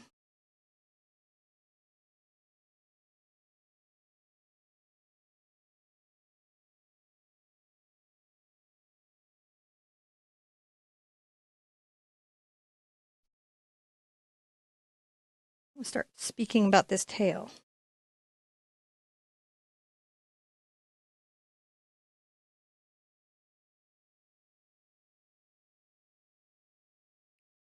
Sometimes I watch things and they stick with me. I just can't get them out of my head. It's a nice tail. Yeah. I can be very impacted by stuff. I'm letting that there dry. I'm gonna go ahead and get a little of my red, my dark red. So you can do red and black, you can do red and phthalo blue, you can do red and ultramarine blue. It won't really matter. It'll deepen your red. I'm gonna come along my hat here.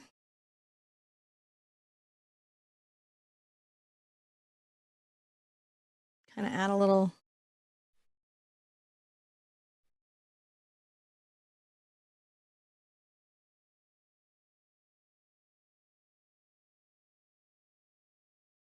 and kind of brim it too. It's going to take me a second to get the brim on it. It's a more delicate process. And that can be hard. The delicate processes can be super annoying and hard. Yeah. And don't feel frustrated if they are. You're not alone.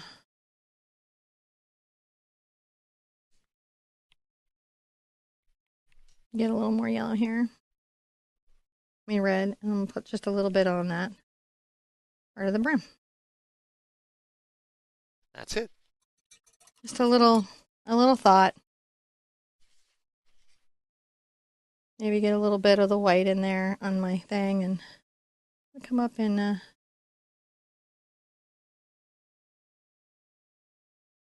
highlight it a bit too.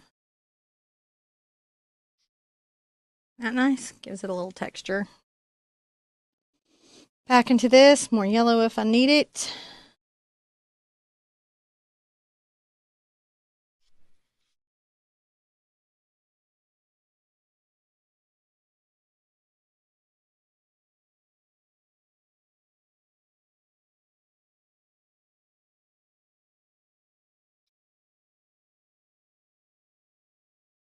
And down a little braid.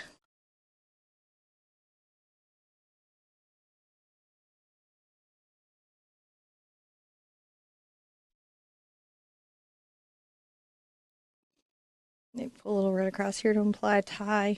Yeah. Kind of works nicely together, doesn't it? Now I'm thinking I actually want this side of it to be a little darker, so I just come back with my little dark color. Look at that. And shade it. So I can come back and add shading to the hair if I need to. Yeah. Now, all of this is dried a minute. So I'm going to get maybe my round brush. I'll try it. And put a little yellow in here into this mix.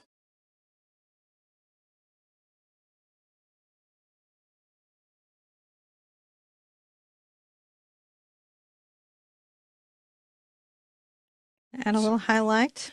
It's amazing how quickly the horse comes to be. Isn't it? It's just, they're the best to paint. Loves him. No. Pull that off. I think it's a little too fluffy for this work. It's too fluffy for this work, John. So you need a more precision brush. Apparently. I'm going to do a little brown and yellow again like we had earlier and kind of come on the outside. So it's still pretty bright, but just a little darker. So I don't want to lose the shadow that I had going on here. Definitely want a shadow on the inside.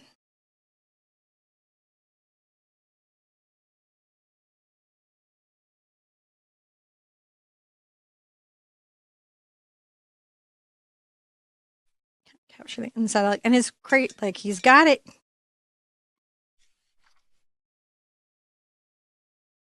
Yeah.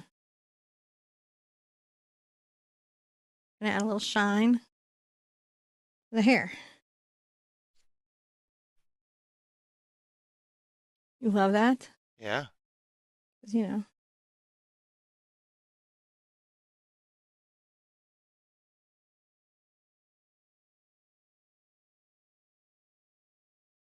And then I think another layer on the tail. Because I'm just loving it so much. Tail does look really nice. I'm loving the tail. So let's get a little bit of our darker kind of brown color here and let's work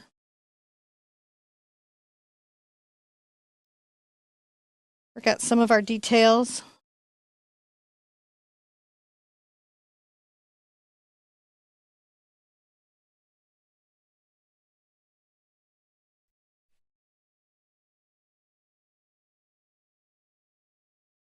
Add a little bit of zhuzh to the jeans. Yeah.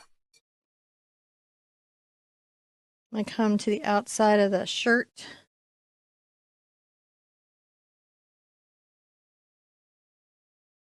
Just add a little bit of extra thought to the wrinkle.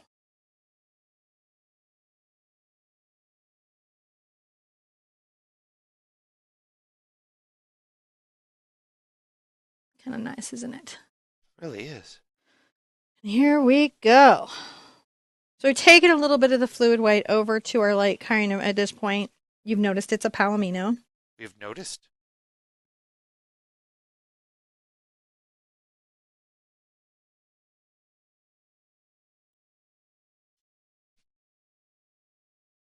And we're going to just create the light tail that is so characteristic of the Palomino. And I wonder if any of you have guessed who this was inspired. I've kind of given some hints, so if you've seen the show, you know who it is. What show? I don't know. I guess I can tell you now. It won't be a spoiler. I want to give them a minute to guess. Okay, well, we'll come back to that. Like when I finish the hair here, I'll tell them Okay. who it is. I don't know either. You didn't watch it. I talked to you about it a lot. I'm gonna add a little bit of shine. I don't know. Maybe a little bit of Shine.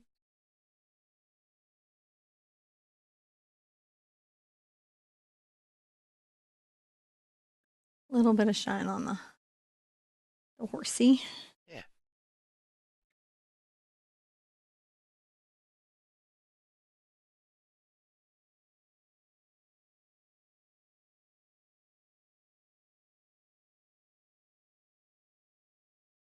A little bit of shine on the braid as well, which I rather like. And a few little loose hairs, which I also rather like. Okay, so that's really all the horse we actually need for this painting. And this is inspired by 1883. If you watched it, I did, and I don't want to do any spoilers because it's just too much of a show. I couldn't do Yellowstone because of the animal violence. But again, like I said, I'm okay with people violence.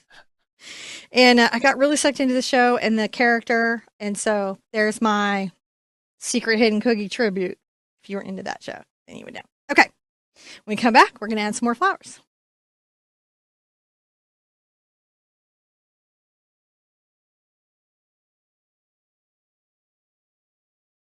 So I'm going to fill this up with flowers, but there's one little line on the tail that was bugging me. So while I'm here with my little detail brush out, I'm going to just make sure I extend that I didn't want that to be just a weird stubby line.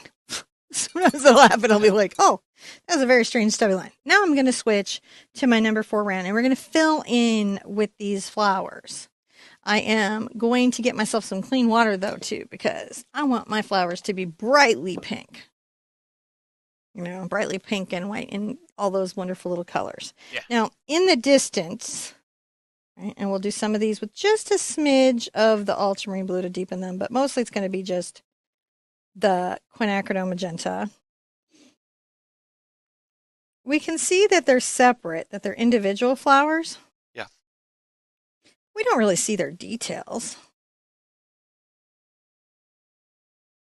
Right? And so we're going to definitely do little dots and create the sense of things being close together, but distinct as little distant blurs to our eye, not as fuzzed as this. Right. And that's sometimes, that's a challenge, man. Sometimes creating these zones of focus, easy on a camera, a little harder in painting. Well, there's a setting on your camera to create a zone of focus, but in your painting, you have to mentally create that zone of focus.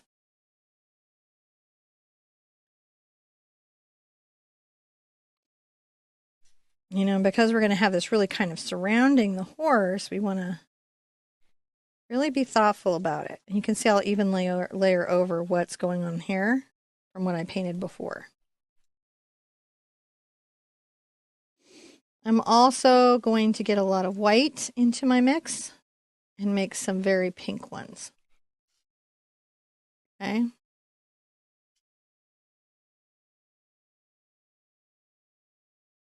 So just like there's dark ones, there's very light pink ones.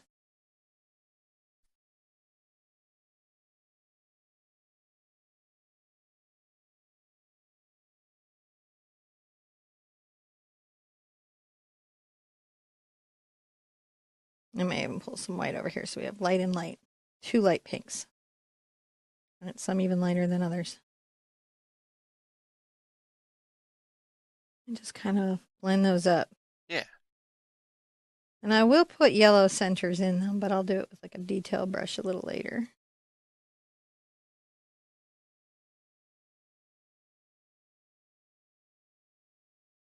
You can pull through, you can pull forward, and you can see, man, I'm just making, look at this shape. I go, I have a curve stroke, curve stroke, curve stroke, and I'm just painting an impression.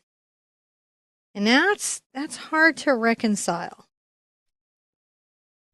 To be impressed. To be impressed.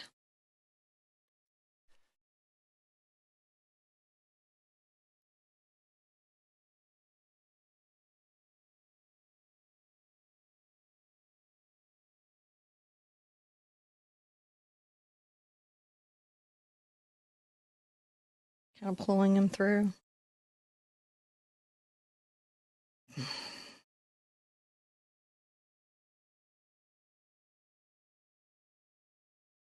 Little zones. But they're already a little zone, aren't they? Yeah. They create a zone. They say, oh, you're a little more in focus.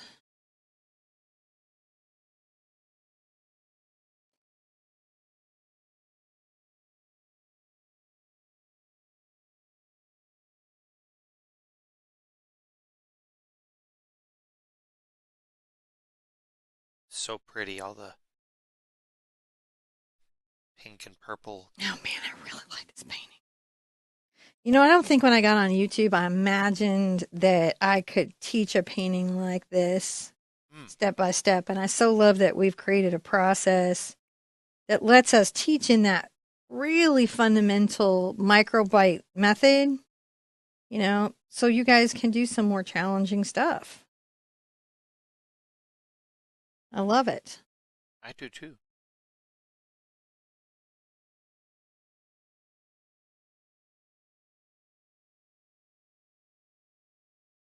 A little lighter even here.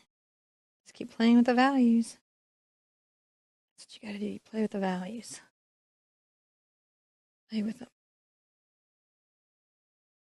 Now, I'm going to take my detail brush from earlier, from Palomino, the Palomino, And I'm going to add a little kind of red over here because I want it to be yellow but not saturated yellow, right?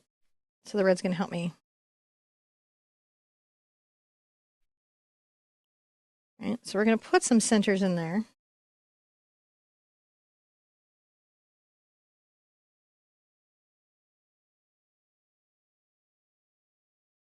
You wouldn't see centers on every flower.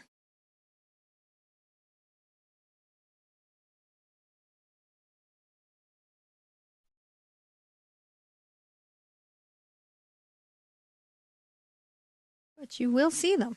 Yep. So some dots should be big and some should be small. They shouldn't be on every single one. But they should be on a lot. Various size. Of various size. Oh, I'm loving it. I'm loving it. I'm loving it so much. Oh no, I'm loving it too much. But I really am. I'm really loving this quite a lot, and it's working for me very deeply.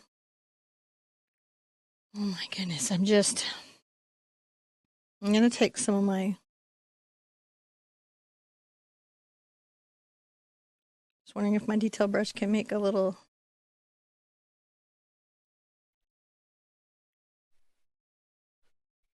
no, blend in there or something, you know? Yeah.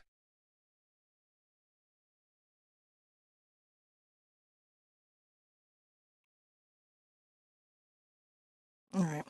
I feel like I've got it. I know what I'm doing. That was my number one monogram liner. So I've been using my number 4 Simply Simmons, my number 1 monogram liner. We're going to dry this. We're going to come back and we're going to paint the next layer of slightly bigger flowers.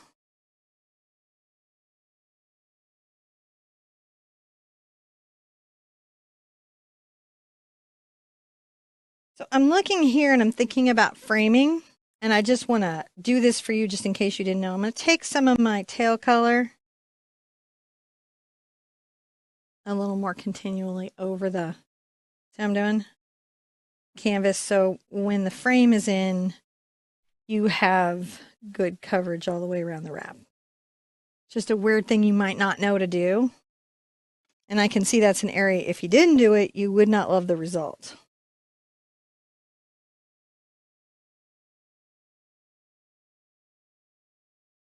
If you paint all the way around the edges, you don't ever really have to worry about this, but if you're going to frame, you do want to think about, like, does this object look like it's going off the page, or what's happening there? All right, better flowers, more flowers. Guess Much what? better flowers. Same colors. I might put a little yellow in my pink now that I'm coming forward. All right, so just a smidge. And some white, so we really see it. I've got my number 4 round. And I'm going to paint very distinctive, little kind of visibly seeable flower shapes. Now, sometimes, you know, these are kind of facing away from you, so you can only see them at the stem. Sometimes they're facing towards you. It really varies flower for flower. The closer they get to us here, the more we're going to want to have them be a little bigger.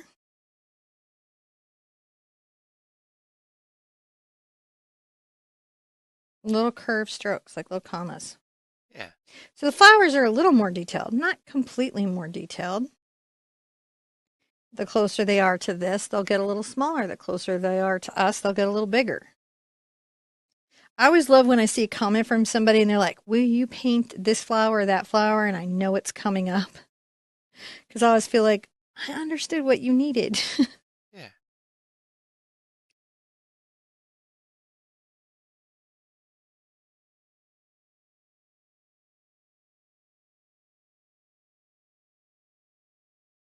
Look at these coming forward. And of course, we're going to layer these with bits of something else. I think it's also a good idea to hide like bits in the greenery that are there and a little darker. Yeah. So that it seems like you've got depth into the into the grass, if that makes sense. We're gonna come here and and where we put these centers in, hopefully by the poppies and everything, it's kind of really starting to feel, more evident to you how that goes. Yeah. Um, is where we really kind of see the shape of the flowers. Now I'm going to add a little more white to this mix. And we're going to highlight some of the petals because they're not all dark, right? Yeah.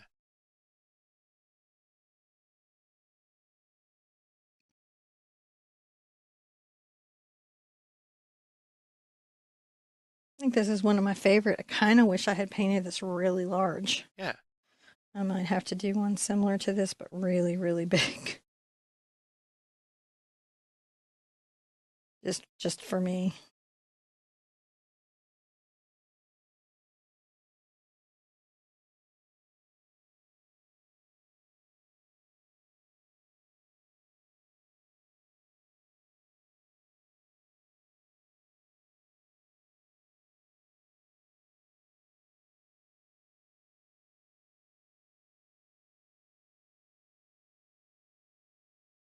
Okay.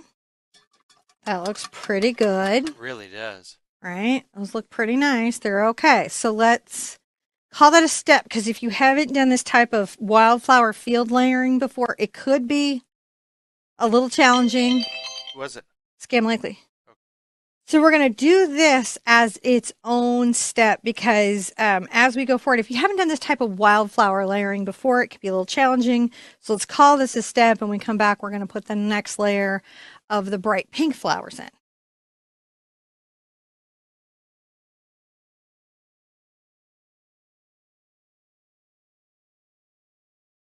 So let's add some of our white into our bright pink, and we're going to make our light pink flower now.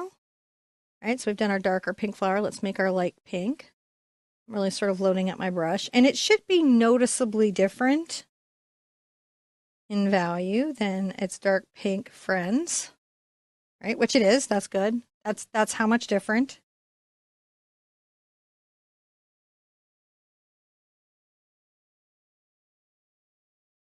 Now, the reason I have you guys practice the flowers in the darker pink first is they are a little more muted to the background. So it lets you practice before it's so like popping off the page, which these clearly are. Yeah. If you like this, I have a big 16 by 20 of this same flower in a landscape. And you can see it being done in, what is it, a 8-minute time lapse too? So if you're like, do I want to get into that? You can look at how it was painted. And then you can decide, oh, that's for me. Or you can be like, hey, you're great, but no. And I want you to know I will not even be offended. Not even a little. Not even a bit. Not even a bit. Sometimes I'll come in and add a little bit of a bright color back into the painting. Going back, and that's just so that it feels like it could have been there.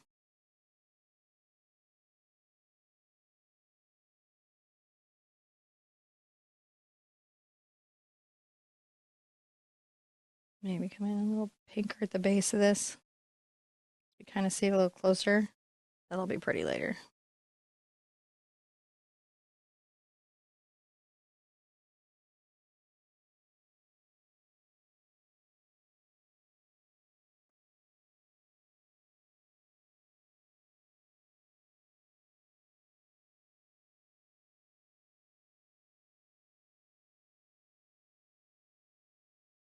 I'm really liking that. And a little more white.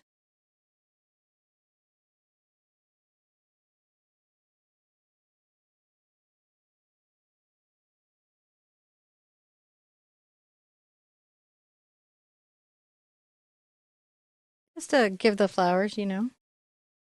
the petals have different reflection rates, and so it's nice to let them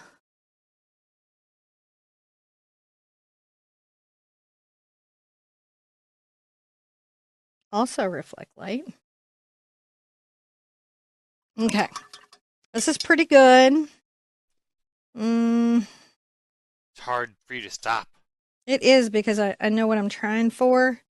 And so then I'm like, oh, a little more, a little more, a little more. Okay, dry this and we'll come back and do the next step.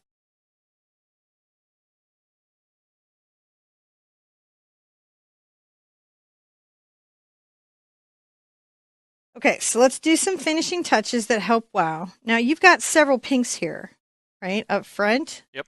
They're in detail, and you can come put them back a few places in your distant flowers with your artisan hog round. So I'm just doing the same fluffy, whatever brush you use back here is what you would use again. Gotcha. Not too far back, but just a little bit so that there's a little more integration of the colors that we see close versus what we're seeing far away.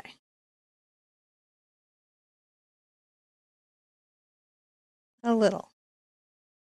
You don't want to take your nice work away. You just want to make sure that it's everywhere. Like, oh, this is a wildflower field. I get it. I think you already got it, but you know. Yeah. See how that integration creates it? And I just like this brush because it does a good job of making clusters. That's pretty nice. That's looking good. Now, back to our little detail here, and we're going to come get some of our yellow, a little brighter than before.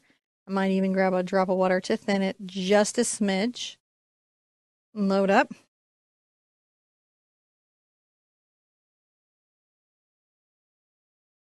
Now, the trick with these is to realize in some flowers you would barely see the center, and in some you wouldn't see it at all. Right. And it's finding that little spot.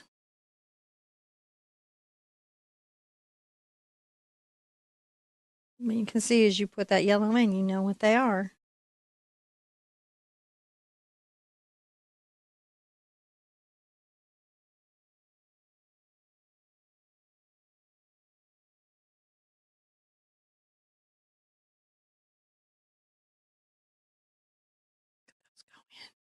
Is this not the perfect ride? Really is.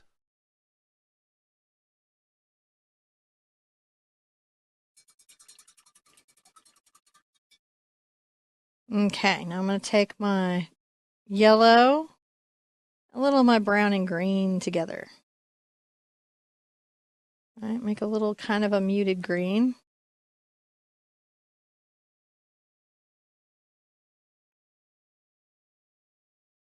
And I am thinning it so that it'll flow off my brush well. And I'm using my #1 monogram liner.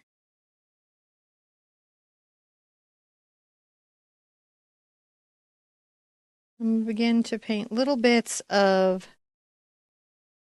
well, it's greenery that we can see.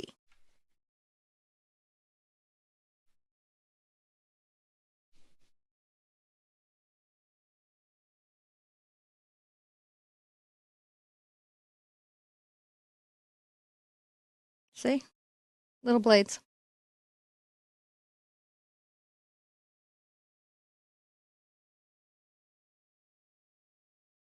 And can you see how crossing them between the flowers creates a depth Yeah. of the meadow? It's really cool. Maybe not that bright behind the horse because in shadow, right? It's a little bit less where he's walked through. So the reason it's like this is I'm trying to say there's no trail. Ah, that's interesting. Right? She's making the trail. This is before the trail, before the hiking path planned by the National Forestry Service. Pre-trail. Pre-trail. When you had dreams as big as country.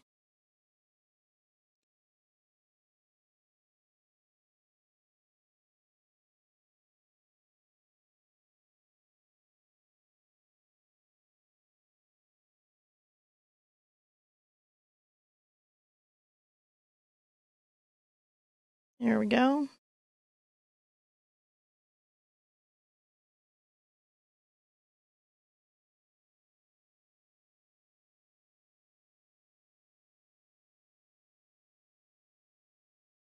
Look at this wild land just coming to life. I don't even want to sign it. That's how much I like it. It's really awesome. And you're like, wait, you don't want to sign it because you're like, yeah, I don't want to put my signature anywhere because I'm going to ruin it. And it's so perfect right now.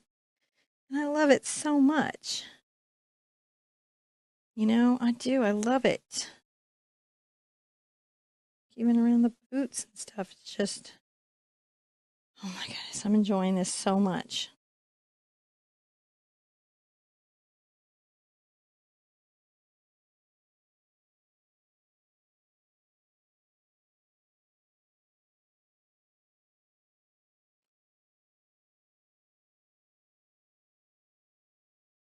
I know, I took you on a big one, but it's a I like it. quest. Yeah, it turned out nice. Come on, like painting in our heart, right? Yeah. And painting in our heart. Now, another little touch that we can do to make this painting just a little bit better, and I know you guys are probably like, oh, I don't go, but I'm going to get some just black thin down on my brush, on my thin brush. And I'm going to make sure that this tree has little Oh, yeah. little branches happening here because these do. And it'll make it look a little better to your eye.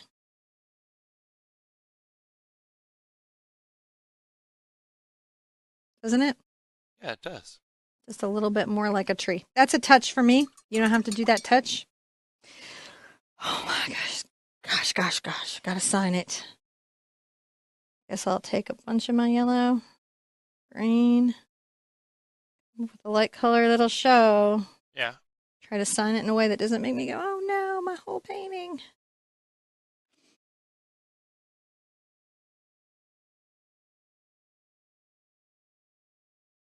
Sorry for the big one today, guys. I'm sure you're tired. I I do love get it. this one. I love it too. This is why I'm on YouTube sharing art right here, is to get you guys to hear. This is my goal, get everybody to hear. One painting, one step by step at a time, because you have it in you. You have these kind of stories in you. So that was a journey about a journey. And I hope you've learned a little bit about how wildflower fields are constructed in the way that we can tell stories about a flower when there are many of them, which this field has, and then also that this was just a fun story in and of itself. We've got another great painting for you tomorrow, so be sure and hit that bell. You want to hit subscribe because I do these free lessons all the time. If you haven't checked it in a while, make sure you're still subscribed because sometimes YouTube comes through and says, maybe you didn't mean it. So you got to go back and say, no, ring the bell. I meant it. If you have any questions about this painting, any other painting, be sure and leave those in the comments down below. These websites are free and remain free on the website. So the mini book, which on this one, I'm going to state it again, the mini book will really help because it's a big project. But you can take on big projects if you break them down into small steps and just give yourself a pace and a minute to take it in. John, how did you love today? I love this one. Now, there's nothing left to do but for you to thumbs this up. Be good to yourself, be good to each other. And I want to see you in an easel really soon. Bye-bye.